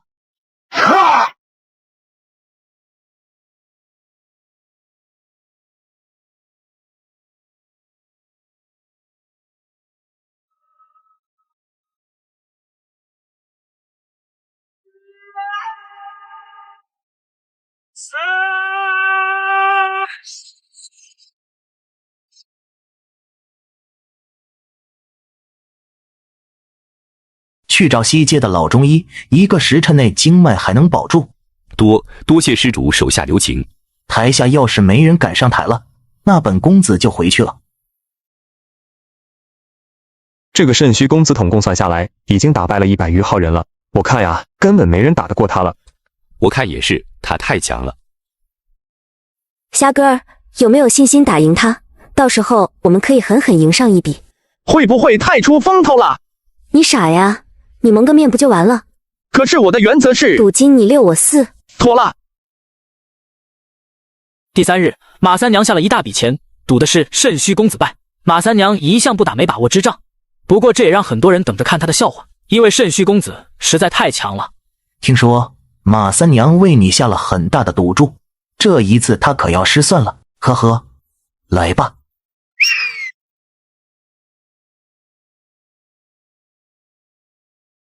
距离轿子还有10步，在场的人都清楚，10步之内倒下了多少所谓的高手。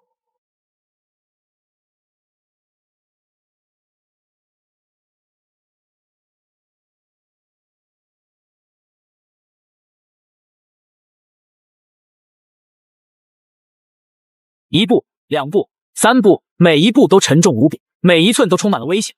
8步、9步，还剩最后1步，所有人的心都被提了上来。嗨！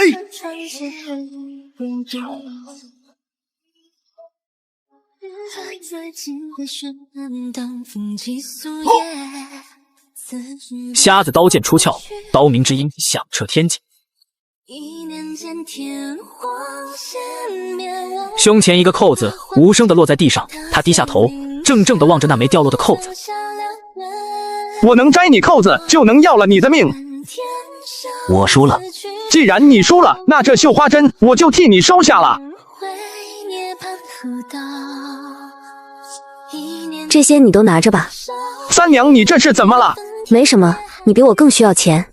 那谢谢三娘了。对了，最近有个委托任务，要你护送个人，明天出发。好。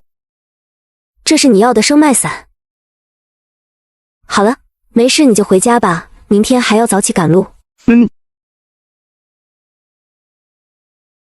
唉，梁哥儿，以后就靠你自己了。第二日，瞎子就简单的收拾了包裹，跟着车队出发了。先生，怎么是你？刘勇，你怎么也在这？自从上次一别，我就去参军了，随后加入了夏侯将军的队伍。你是说马车里的事？是将军的夫人还有幼子。瞎子这才明白马三娘为何要让自己来保护一个很普通的商队。夏侯将军驻守岭南，胡人好战，只是却越不过夏侯将军这座大山。于是这些胡人恨透了夏侯将军，自是不会放过这个机会。那为何找到了丽春院？好像听说夏侯将军与丽春院的掌柜马三娘是旧识。瞎子听后表情开始有些凝重，他似乎感觉到了一丝不好的预感。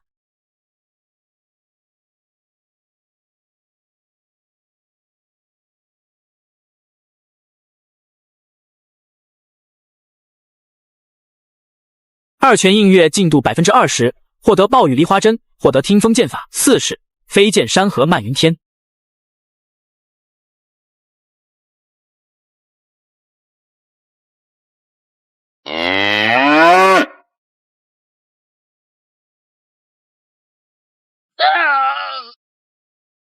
不好，有敌袭！远处数十名死士身子后仰，脚踩玄弩，用手紧紧地勾住弓弦，嗖嗖嗖，箭如暴雨，如飞鸿般攻向车队。刹那间，营地内所有人都变成了靶子。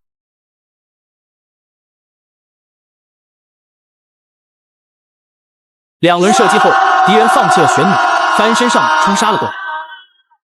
此时，小小的一块场地顿时变成了一片人海，金铁交鸣之声不断响起。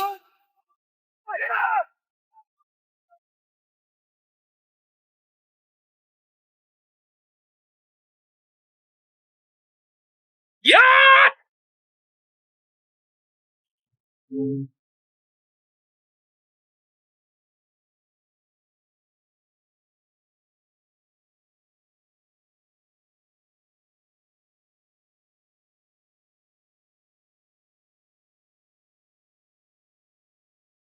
本以为会是一场血战，然而当天边一抹朝阳升起之时，战斗却已经抢先一步结束了。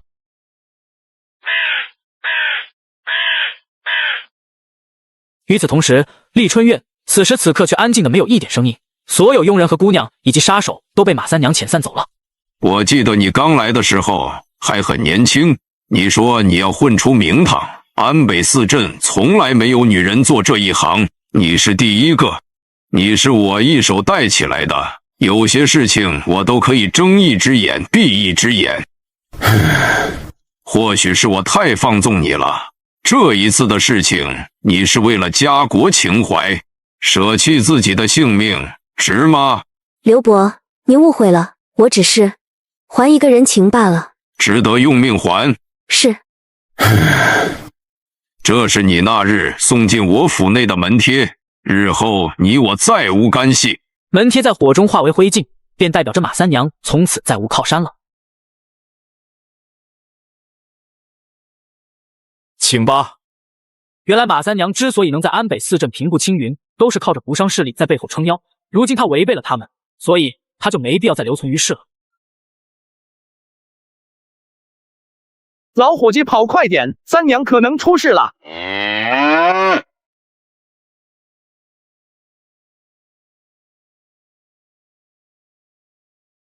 马三娘似乎在回忆过去的一切，似乎历历在目，又好似模糊不清。睁开眼，面对的是整个安北四镇的黑道。第一个走过来的是东市的贾万，就立12年，杀我门下弟子12人，劫我财物，掳我爱妻，这些仇我都一笔笔记着呢。那是你抢夺来的女子，我只是替天行道，放了她。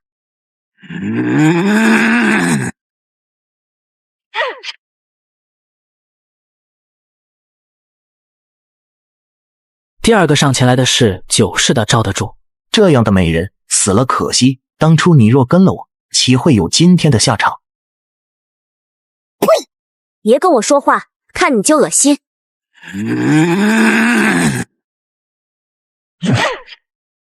马三娘自始至终都未曾皱一下眉头，只是死死地盯着他们。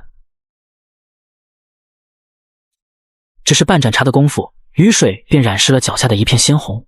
马三娘的身上多了10几把手指粗的细刀。这就是背叛我们胡人的下场，去将他了结了。没了刘伯的胡商势力庇护，马三娘只会是砧板上的鱼肉，任人宰割。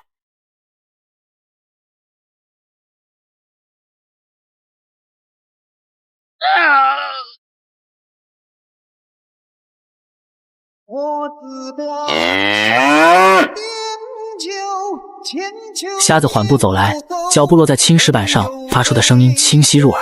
当他出现的那一刻，兵器出鞘的声音变得此起彼伏。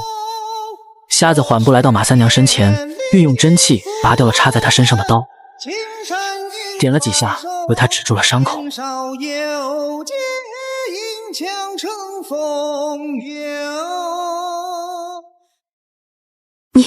你怎么回来了？走在半路上，忽然想通一件事，你把我支走，想必是来一个人赴死的。既然知道我来赴死，干嘛还来救我？只是忽然想起来，你还欠我1个月的工钱，便宜谁也不能便宜你这个吝啬鬼。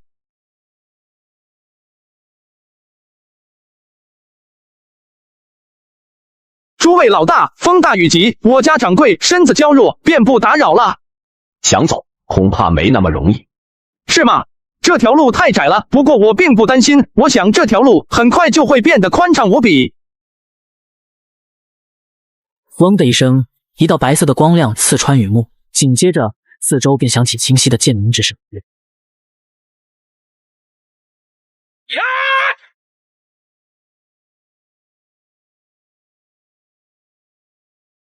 是个修行者，哼，那又怎样？是无敌的吗？都给我上，杀了他！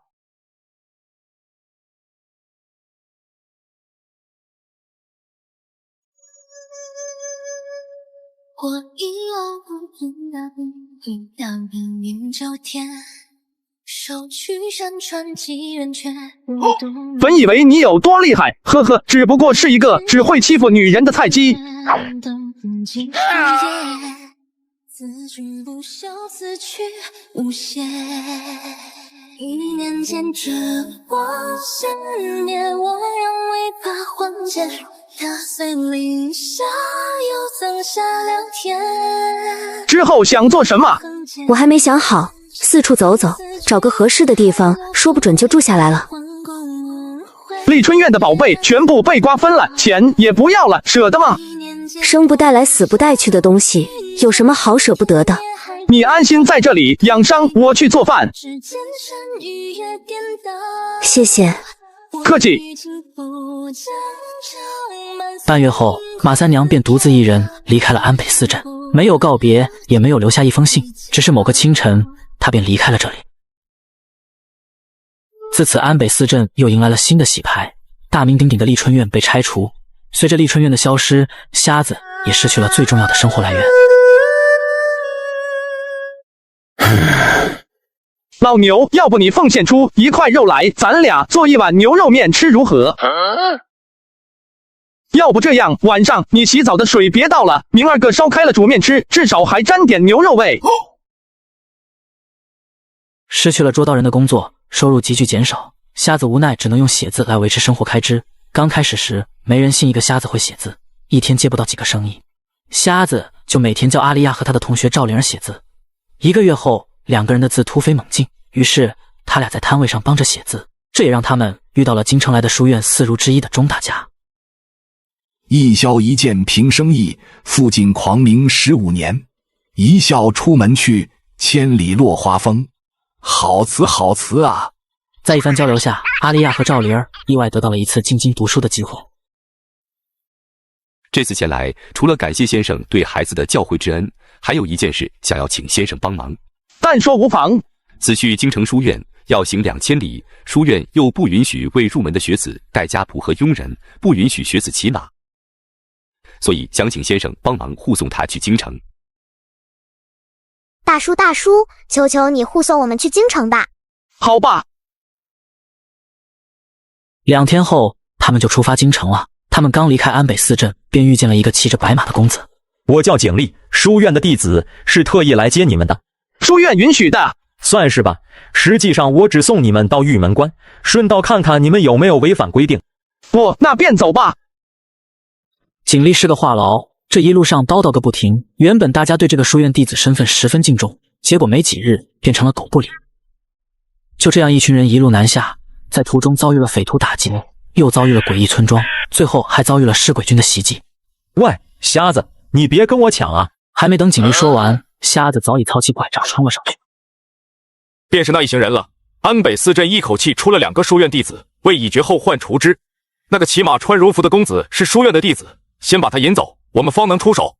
那2名孩童正好陷于我佛。话音未落，一道人影飞射而来，只见一抹寒光闪过，胸前的衣襟扑哧一声撕开了一道口子，鲜血勃勃地流出。好快的剑法！师兄，这个瞎子绝非等闲之辈，你我需要合力将他除之才行。受死吧！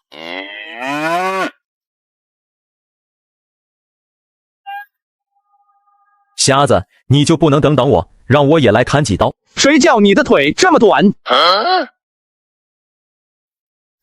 几天后，一行人上了渡船，船只悠然地行驶在江面之上，清风徐来，水波不兴，船身随着江浪起伏，缓缓前行。妈呀，这是怎么了？你是街头卖唱的瞎子，却曾一夜杀穿整个京城；是睡在破庙里的烂酒鬼，却让皇朝公主朝思暮想。你叫马良，一招楼兰斩，斩尽天下不公。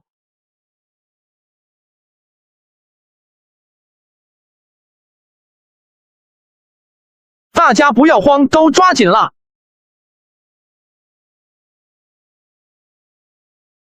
一定是有人触犯了江龙王，快将这2个小东西送给龙王。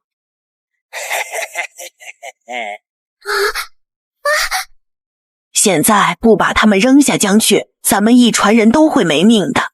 扔下去，扔下去！你们谁敢动他们一下，我定将你们统统扔下江里去！一群无知的家伙，谁敢动一下，小心我手里的剑！一声轻笑，水面破开，一条雪花巨龙出现在了众人眼前，张开嘴巴，发出刺耳的叫声。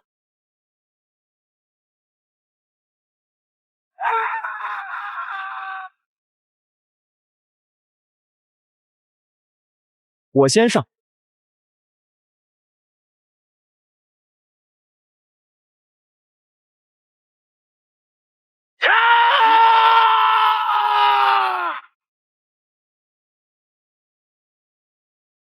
呀！楼兰斩！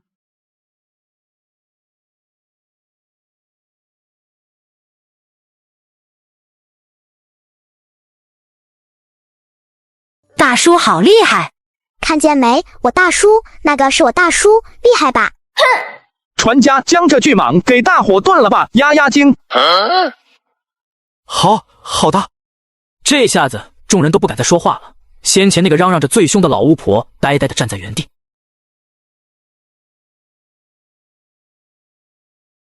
蛊惑众人，一看就不是什么好人。瞎子，京城已经不远了，我先走一步，在书院等你们。好走。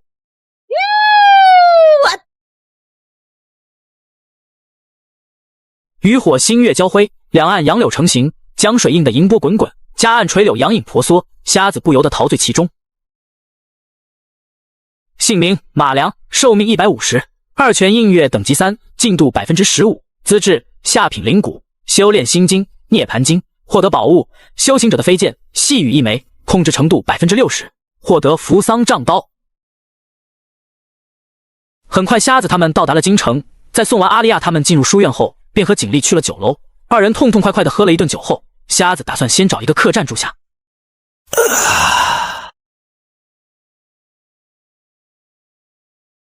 憋死我了，好久没这么畅快了。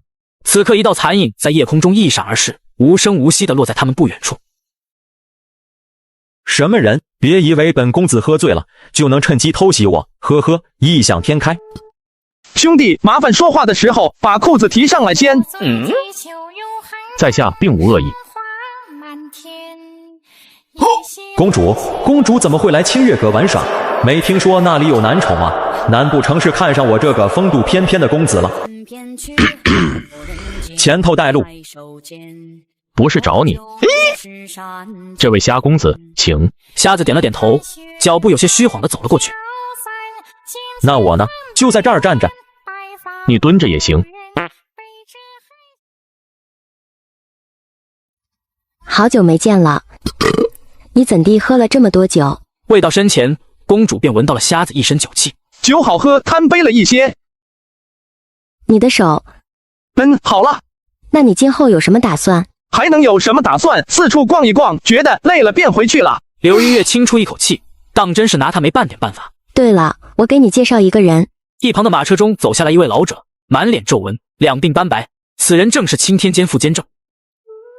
也不知道是用了什么手段，使得长公主这般在意，连我这个老家伙都得亲自上门给你看病。有劳前辈了。来，让老夫看看你的眼睛。眼眸苍白，似乎是天生眼疾。老者手中细针微微闪烁，赫然是一根寸许长的金针。金针入体，两根儿没有感觉到刺痛，可下一秒，随着金针的深入，瞎子嗡的一下，像是炸开了一般。老者眼疾手快，轻轻一弹，便令瞎子安静下来。老者以气机注入金针，眉头却不由得皱起，他的眼睛里只有无边无际的黑暗，仿佛能吞噬一切一般。老者怀着一种莫名其妙的恐惧，凝视着黑暗。瞬间，周围的温度骤然降低了数。老者嘴角微微抽搐。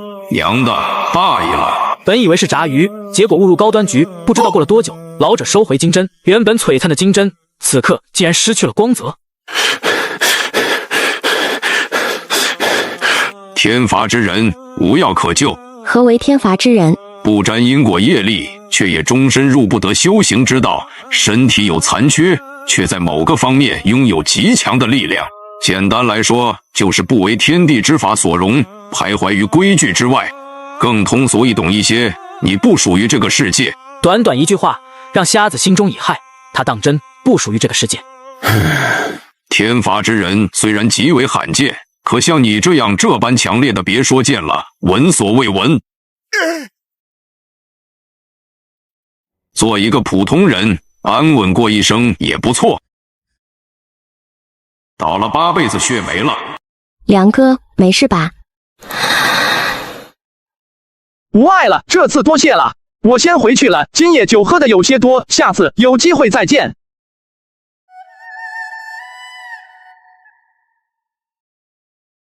第二日，瞎子带着老牛走出客栈，找了一家路边摊，赶上饭点，面摊上人很多。瞎子吃了一碗清汤面后，前几日的不舒服一扫而尽。恰在这时，一群带刀锦衣卫将这里团团围住。少废话，走，统统带走。一群人不由分说的便要将面摊上的人全部带走。面对锦衣卫，这些人连喘气都得小心翼翼，生怕得罪了他们。瞎子不明所以，犹豫了一下，初来乍到不想招惹这群人，自己身正不怕影子歪，于是留下老牛跟着去了。卑职参见百户大人。大人，今年的替死鬼都已经抓来了。审得怎么样了？他们已经全部招供。干得不错，今年的指标算完成了。让锦衣卫整理治安，多抓一些犯人给上头看。于是他们便抓一些平头百姓来充当替死鬼。一个眼色，手下立即会意，将那个姑娘给揪了出来。百户大人，您这是要做什么呀？其他人都按罪名处死，将这个女的送我府上去。是大人。张大人，请手下留情。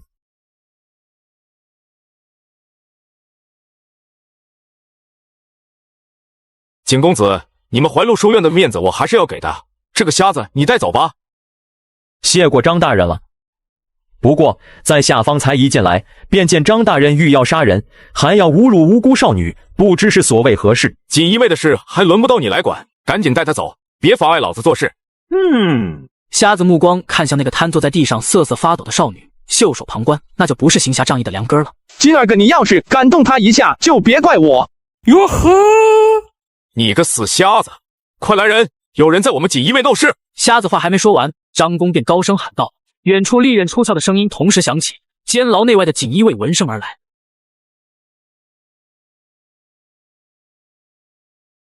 瞎子，你别胡来！小子，在这装什么好人啊？我现在就给你一个机会，要么你砍死我，要么我们一起砍死你。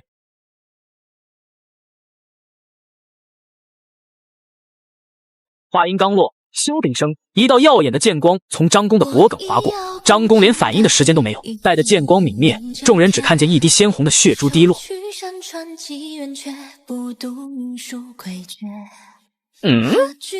装你马屁！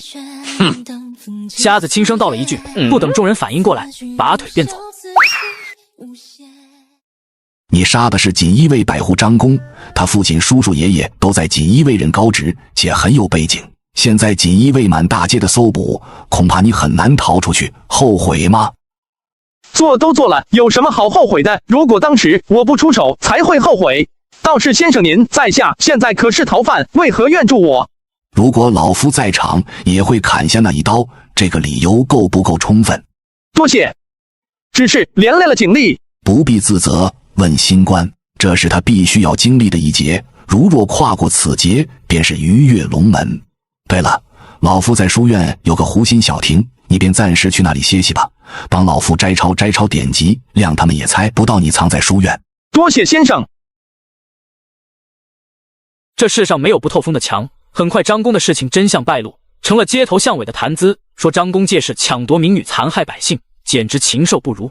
长公主顺势推了一把，让御史言官乘此机会煽风点火，锦衣卫一时之间成了人人过街喊打的老鼠。为了平民愤，转移注意力，不久张家父子被革职代办。锦衣卫无处宣泄怒火，便全部放在了搜捕瞎子身上。各大地下帮派暗装倾巢而出，甚至请动了青天监的术士，然而一无所获。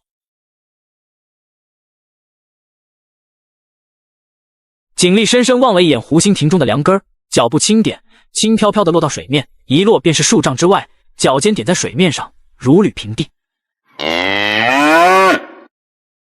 看来这个景丽当真有几分仙人的风采，这轻功甚是了得。下一秒，景丽扑通一声，一头栽进了水里。瞎子微微皱眉，却是没有动。又等了半盏茶的功夫，还不见景丽从水中出来。这小子该不会溺水了吧？不多时，瞎子便将景丽从水中捞了上来。景丽吐出几口水，终于缓过气来。你他娘的怎么不早点来救老子？老子差点淹死了。瞎子尴尬一笑，转移了话题。你看，我正烤着鱼，正好咱们哥俩喝点酒，给他全吃了。那时候为什么拔剑？为什么？没有为什么，就是看他不爽。可是我做不到，甚至都不敢拔剑。你跟我不一样，我一个江湖人士，没有那么多顾虑，随心所欲。而你将来是要做大事的人，做大事的人要讲究分寸。至于我，目光短浅，没什么未来。呵呵，凡是惹了我的，我看不顺眼的，一刀斩了便好，然后换个地方继续游历。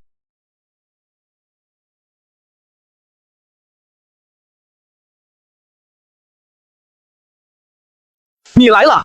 你怎么猜到是我的？我明明佩戴了玉佩，五品修士都感知不到的。闻到的。怎么有空来我这？来看看你。柳云月自然地坐下，私下看了一眼周围，颇为感伤地说道：你在这儿住的还习惯吗？一切都好。这个送给你。这是什么？怀路书院院长的笔。你不能修行，若是见到妖魔鬼怪或者修士找你麻烦，他可保你性命。这礼物太贵重了一些，无功不受禄。我本想找人帮你复明，只是想来想去，也只有这个礼物送给你了。你救我一命，我又在你那住了半年，你又送我出城，我欠你太多了。这个东西你就收下吧。瞎子犹豫了一下，这才接过笔。这笔怎么用？比如你在空中写一个斩字，将字引入剑身。瞎子当即拿起毛笔，想要在空中写字，但刚要下笔，手中的毛笔却好似千斤重一般。瞎子额头浮现出虚汗，一咬牙，艰难地写完了这个斩字。瞎子随后拿起杖剑，将那斩字引入剑身。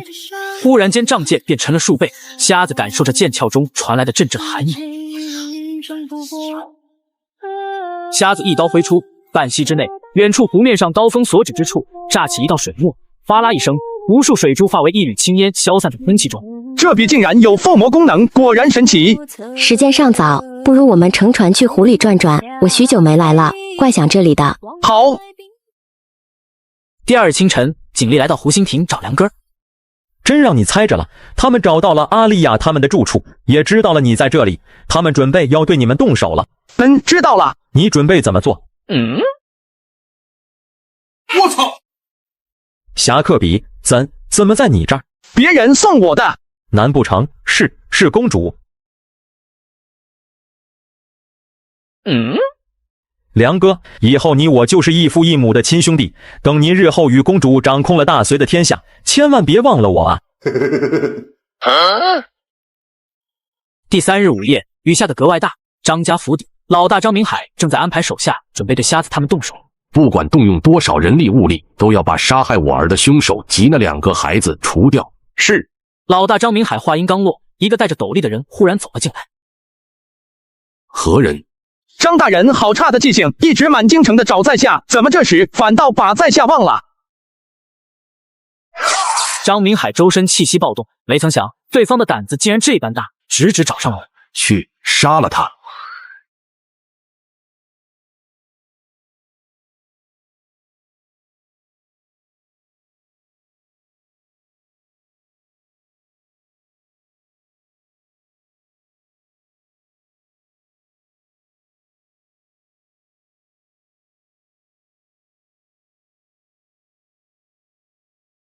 居然来送死！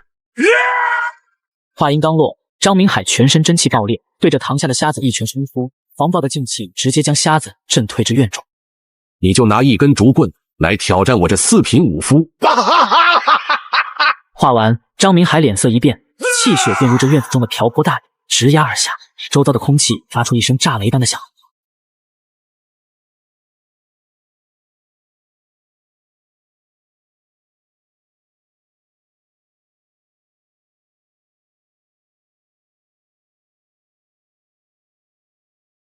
竟然妄想跟4品武夫搏杀，不自量力！呵呵，4品就这点实力吗？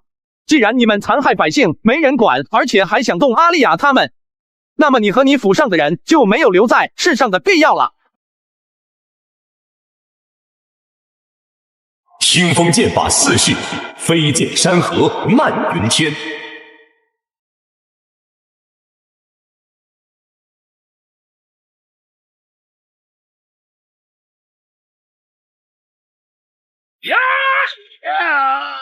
瞎子仗剑以极快的剑锋撕裂兵器，在张明海身上撕开了一道又一道口。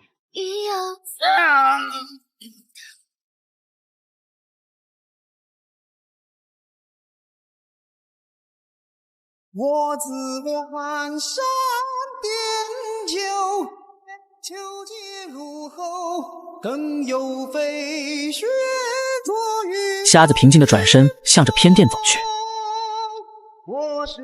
大哥，大哥！老二张明德闻声慌忙跑来，一头撞见了对面的瞎子。你是什么人？忽的张明德后背直冒一层冷汗，瞎子带着一阵凌厉的剑锋，将仗剑直插他的眉心。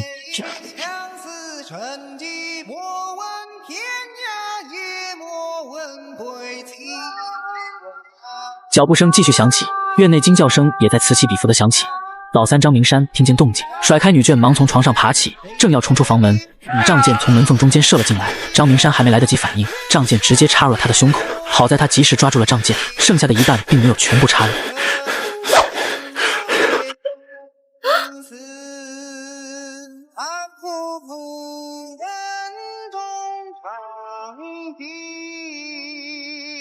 瞎子擦拭完仗剑，继续执行他早就定好的计划。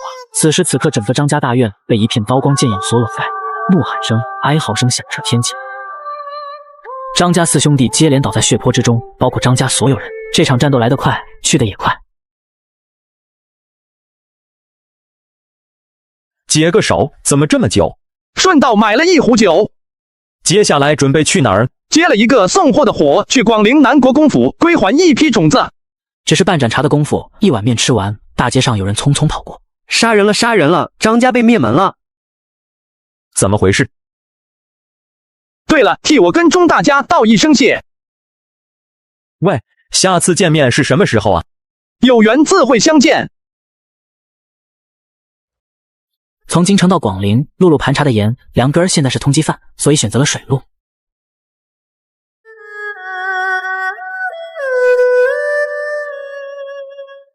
此刻刘云月站在岸边，望着承载着梁根的船，莫名的想到，如果自己不是将来帝国的继承人，会不会跟他一起走，随心所欲，四海为家？船上的这群人都有案底，直接停靠广陵是不行的，只能停靠一个叫龟驼城的地方，再出发去广陵。时间后，船靠岸，上面的人纷纷下船后各自离开了，只有瞎子还站在岸边，没有着急离开。瞎兄弟，你还不走啊？不着急，等一个东西。草上飞是瞎子在船上认识的，此人会轻功，人实在，很快便和瞎子搞好了关系。船都开走了，你还等什么？一条蛇妖从瞎子上船后就一直跟在船后，很明显是奔着瞎子来的。既然如此，不如现在就解决他，省得日后麻烦。出来吧！过了片刻，一个人头蛇身的妖魔从水里走了上来，那狰狞的面孔差点把草上飞吓出尿来。你为什么跟着我？咱俩有仇。夏先生，我是书院的学生，钟大家放心不下你，派我来护送你到广陵。既然对方是书院之人，还是钟大家派来的，瞎子便应声答应。那便随你吧，只是你这个样子会吓到人的。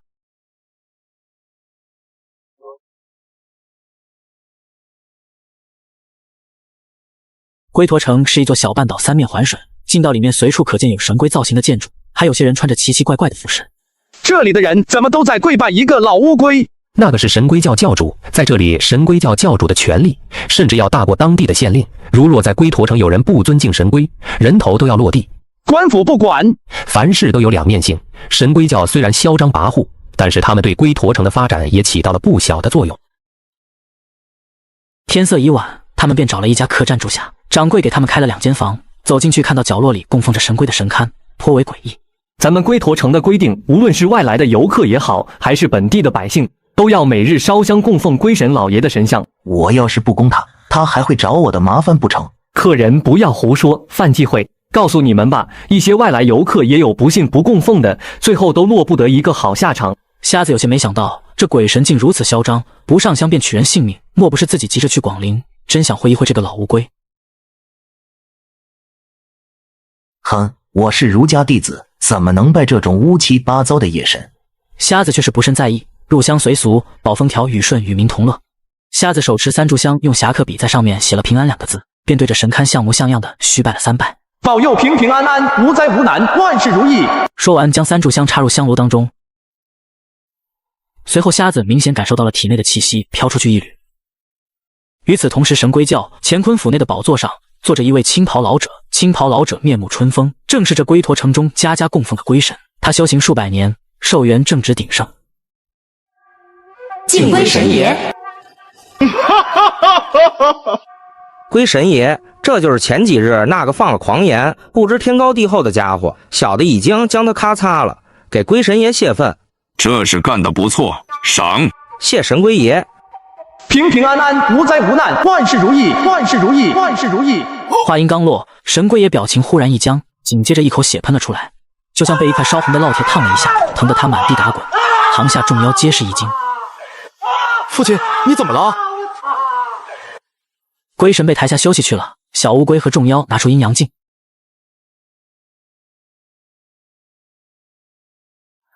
一阵施法后，里面显示出了瞎子的模样。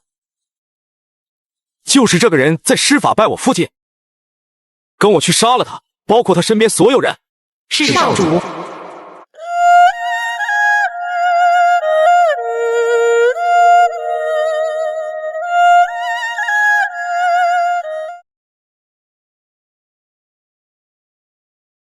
少主，镜子里出现的人就是这个瞎子。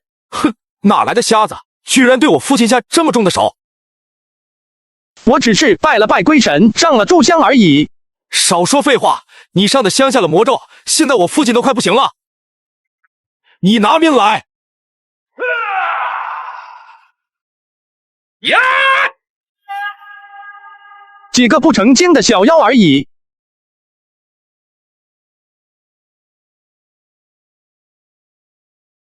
他在所有的剑都是功夫。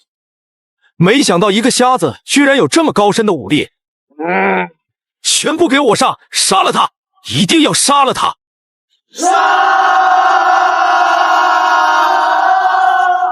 勇敢牛牛，不怕困难，去吧。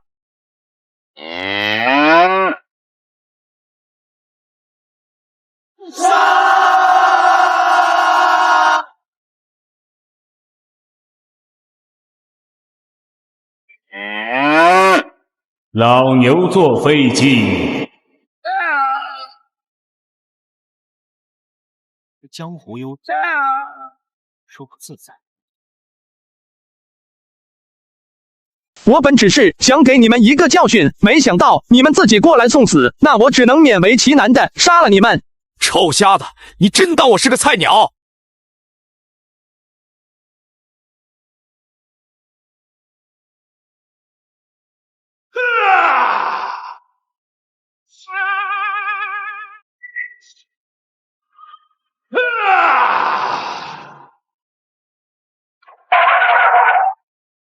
这只小乌龟还挺厉害的。好了，该我了。一曲肝肠断，天涯何处觅知音？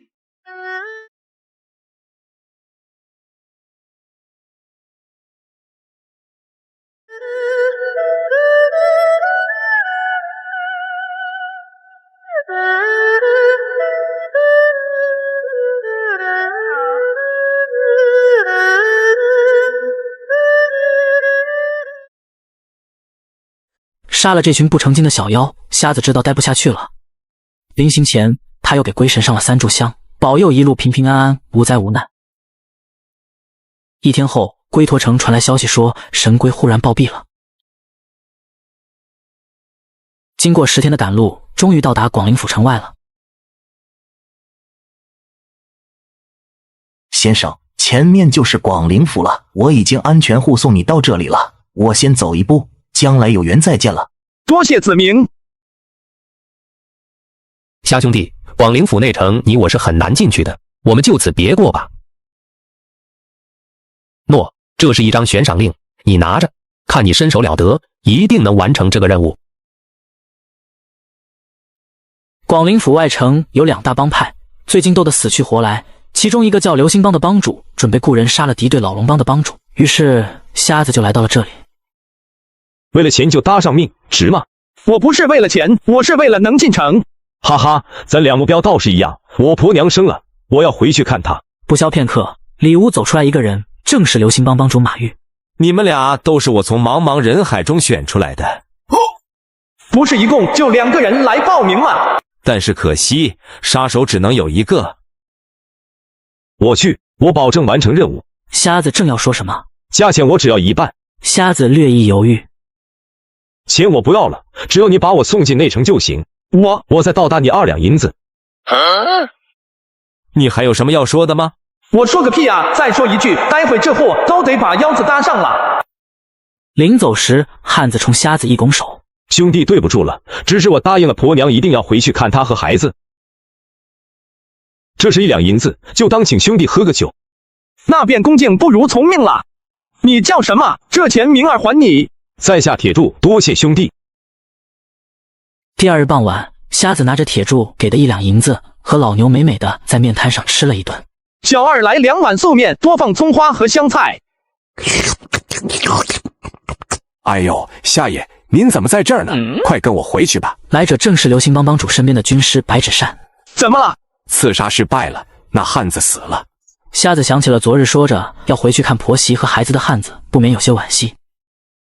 老板，再来2份猪脚面，不要面，全要猪脚。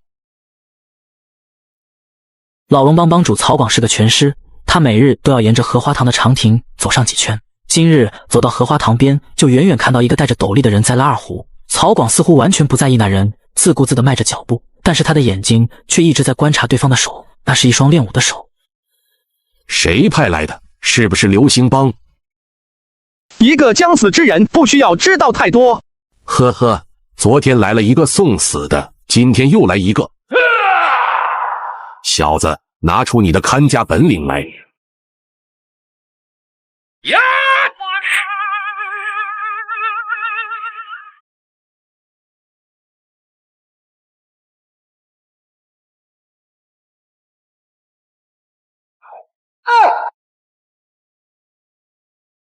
呀！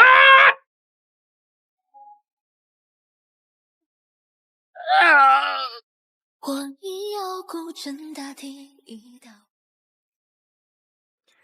流星帮兑现了诺言，用一艘小渔船将梁根送入了内城。夏爷，这是您的赏金。夏爷，您这是何意？昨天死去的汉子找到他家人，把这些钱给他老婆吧。爷，仗义。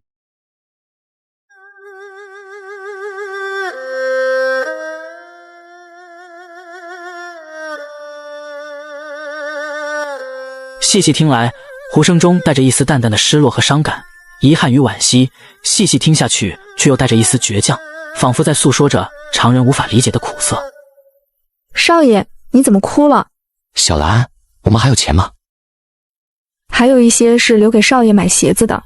燕13接过半钱银子，却不是扔地上，而是郑重地放在梁根跟前。少爷，这钱无碍，就鞋子还能穿一穿。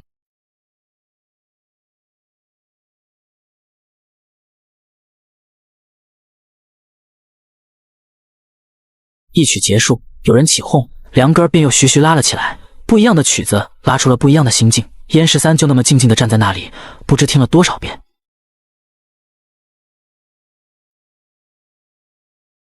姓名马良，寿命160，二拳映月等级3，进度16%，听风剑法进度91%，获得剑法4式，飞剑山河漫云天。资质下品灵骨，获得命格白色命格勤能捕捉，青色命格一心一意。第二日，瞎子打听到了南国公府的位置，走在宽阔的大街上，忽地听见一阵破风声，一个圆形不足马眼大小的物件向他脸部急速飞来。我自关山点酒，千秋皆入喉。瞎子转头望去，原来是几个富家公子哥在花月阁2楼带着几个花魁，用弹弓在戏耍新人。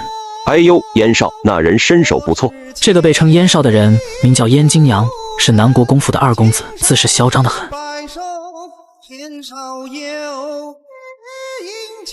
花月阁的2楼传来花魁们的笑声，燕金阳脸上有些挂不住，这次上了2颗金珠子，手上多了几分力气。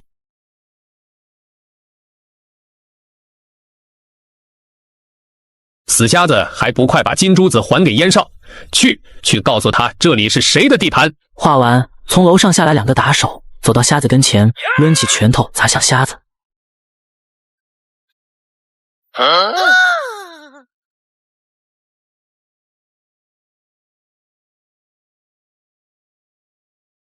死瞎子，以后别让我碰见！第二日是燕氏老太君寿诞，南国公府邸大摆宴席，瞎子带着扶桑树种子前来贺寿。又是一个来蹭吃蹭喝的乞丐，赶紧走！这时燕13和丫鬟被二夫人赶出来迎接客人，丫鬟小兰的脸上却满是不开心。少爷，这二夫人把我们赶出来接待客人，这摆明了就是在欺负你。无碍。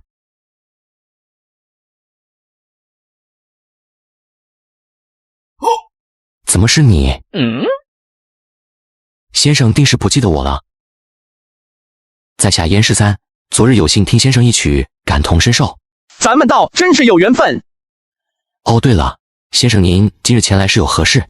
燕公子在下是受了燕家之女燕寻所托，将扶桑树的种子还于燕家，不知可劳烦公子替在下禀报一声。燕13听后很是震惊，随后满口答应。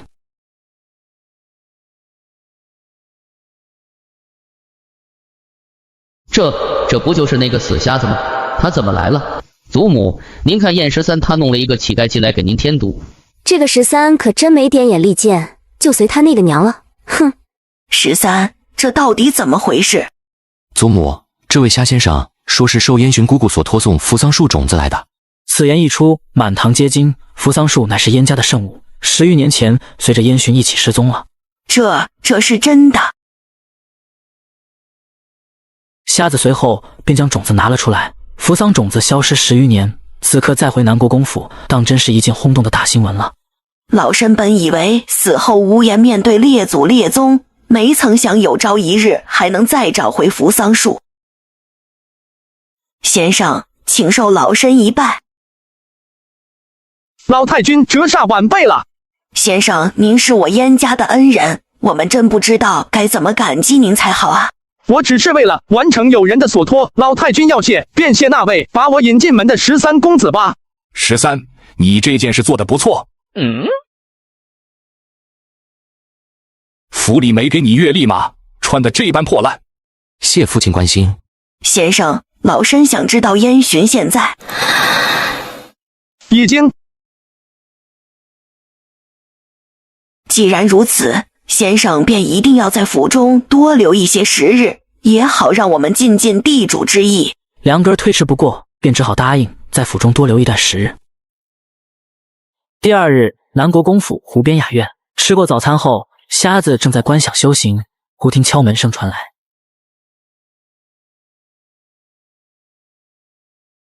燕公子昨日帮了我一个忙，我也还燕公子2个字，如何？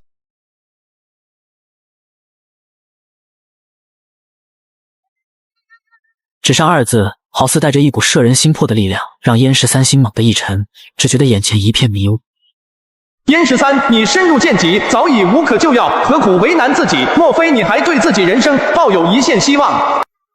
燕13心中猛地一震，胸口浊气翻涌，仿佛有什么东西想要从心底破土而出，却被一块又一块的巨石死死压住。燕13，你忘了你母亲对你的期盼，你忘了遭受过的不公，既无破釜沉舟的勇气，你便老老实实的接受自己的命运。每一句话都像是一把利剑，刺入了燕13的心脏，心中仿佛有一股热流在涌动。13，娘看不见你长大了，以后一个人要好好的活下去。你别跟我们一起玩，你不是我们燕家的人。少爷，你别哭，小兰会一直陪着你的。许久过后，万物归于沉寂。失败了！不！老子才不信什么命运，去特么的上天注定！半晌，燕13缓过神来，体内升起了一股奇妙的感觉，心结已破。他已踏入3品境。先生大恩无以为报，容13缓上几日，再向先生道谢。燕13体内真气翻滚，现在必须找一个安静的地方静心修行，稳固修为才是。于是先行告退了。第2日晚上，瞎子和老牛在酒楼里美美的饱餐了一顿，出来后走到一条又窄又偏僻的小巷子。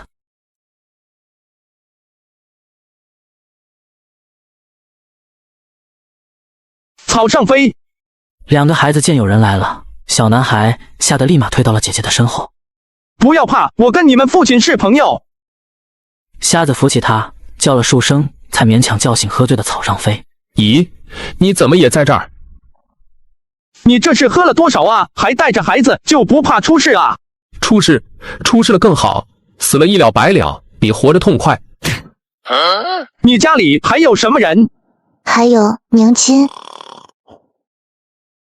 娘亲，我们回来了。屋内正中央摆放着一个大酒瓮，一个女人的头颅在外面，双眼无神，嘴唇微动。杀了我，快杀了我！瞎子一愣，在这个世界居然还有人质。瞎子随后沉默了许久。娘，喝水，杀了我，求求你了。活不了多久了，估计也就这2天了。这怎么回事？我找到他的时候就这样了，他上街买菜的时候被一伙人给绑了去，我只抓到了2个跑腿的畜生，其他什么也不知道了。杀了我，求求你！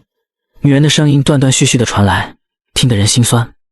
他一直让我杀了他，让我给他一个解脱。把孩子带走，我给他一个痛快。你们先跟爹出去一下。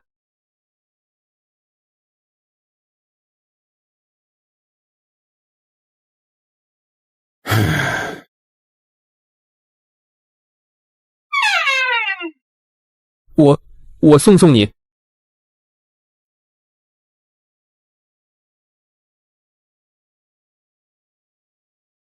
你还有钱吗？就剩1文钱了。1文也够了。哦，对了，还没跟你介绍我的职业。我是一个专业杀手，专业的。这钱就算做佣金了，你的仇人我帮你处理。你要死的还是活的？活的，我要活的。活的得要2文钱。夏爷，您让我打听的事情已经打听到了。最近城内有一个帮派拐卖妇女，不过很奇怪，他们既没有卖到青楼换钱，也没有送出城去卖了，只是将他们的四肢。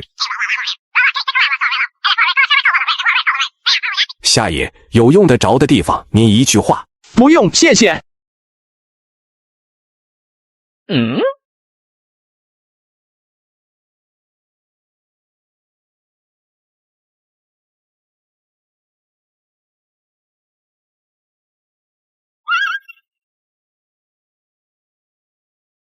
怎么就带回来一个？老大，这段时间风声紧，先带进去。此刻，一处昏暗的墙角，2个正和一个老头借着月色下着棋。从他的角度望去，似乎可以看到刚才发生的一切。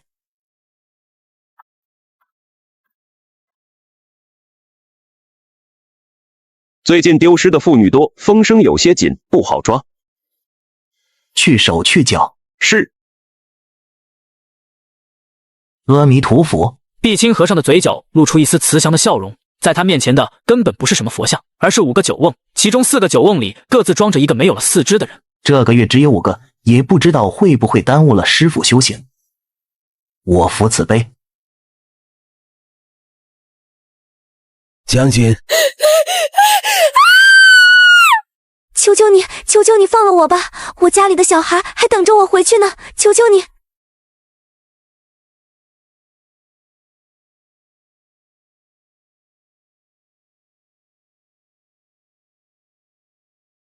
希望你能挺得住。坐腮胡早已习惯了，手起刀落，女子闭着眼发出一声撕心裂肺的惨叫，然而却并没有鲜血溅出。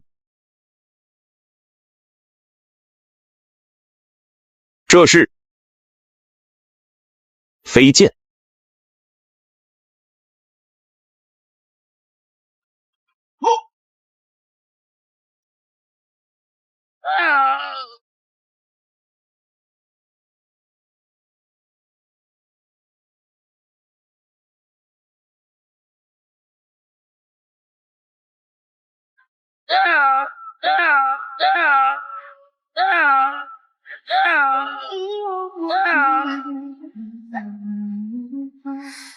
手取山川几远却不渡命数可绝。木鱼声停止，碧青和尚微微皱眉，霎时间飞剑狠狠地撞在他身上。阿弥陀佛。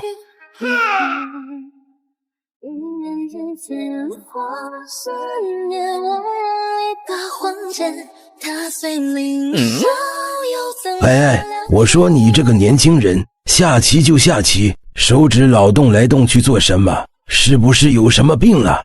没什么，正在跟一个畜生切磋切磋。不是说您。过了一会儿，大爷步步为营，眼看便要奠定胜局，大爷露出得意的笑容。年轻人还是太毛躁了。哎呀！不玩了。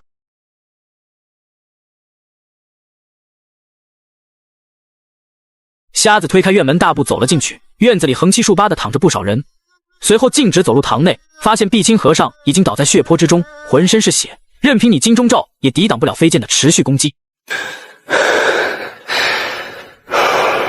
阁下是何人？不知与贫僧有何冤仇？有人花钱买你的命。多少钱？碧青和尚心中升起了希望，对方拿钱办事，那么自己也可以给他更多的钱来放了自己。1文啊！一文。哞的一声，老牛看到酒瓮中的人，气愤地走到碧青和尚跟前，狠狠地给了他一脚。畜生，牛都看不下去了。现在我问你答，说一句废话要你命，懂了吗？懂。你幕后的主使是谁？我师父，感业寺的主持。这么做是为了什么？为了长生。师父说，为了长生死一两个人不算什么。老牛气愤的又给了碧青一脚，死的不是一个人，而是一个母亲，一个妻子，一个女儿，一个家庭。我的问题问完了，我饿了，厨房里应该有什么吃的，你要吃吗？碧青和尚以为瞎子是在与自己说话，心中顿时大喜，对方这是准备放过自己了。阿弥陀佛，施主果然慈悲。佛曰放下屠刀，立地成佛，苦海无涯，回头是岸。我自关山点酒，千秋皆入喉。咱们有话好好说，诉诸于律法好不好？咱们都是文明人。我是千里故人，青山隐白首，年少有见。被草上飞狠狠折磨了一番，碧青和尚凭借着强硬的体魄，居然还没有死。你是修佛的，我只知道儒家的修炼体系，你们佛家是什么体系？我师父不会放过你们的。你师父，放心吧，过几日我便把他送下去陪你。你到底是何方神圣？不是跟你说了吗？杀手拿人钱财，替人消灾。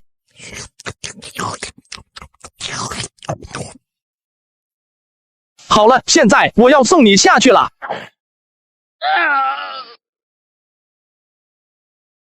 这是从那个和尚怀里搜出来的，带着你的孩子走吧。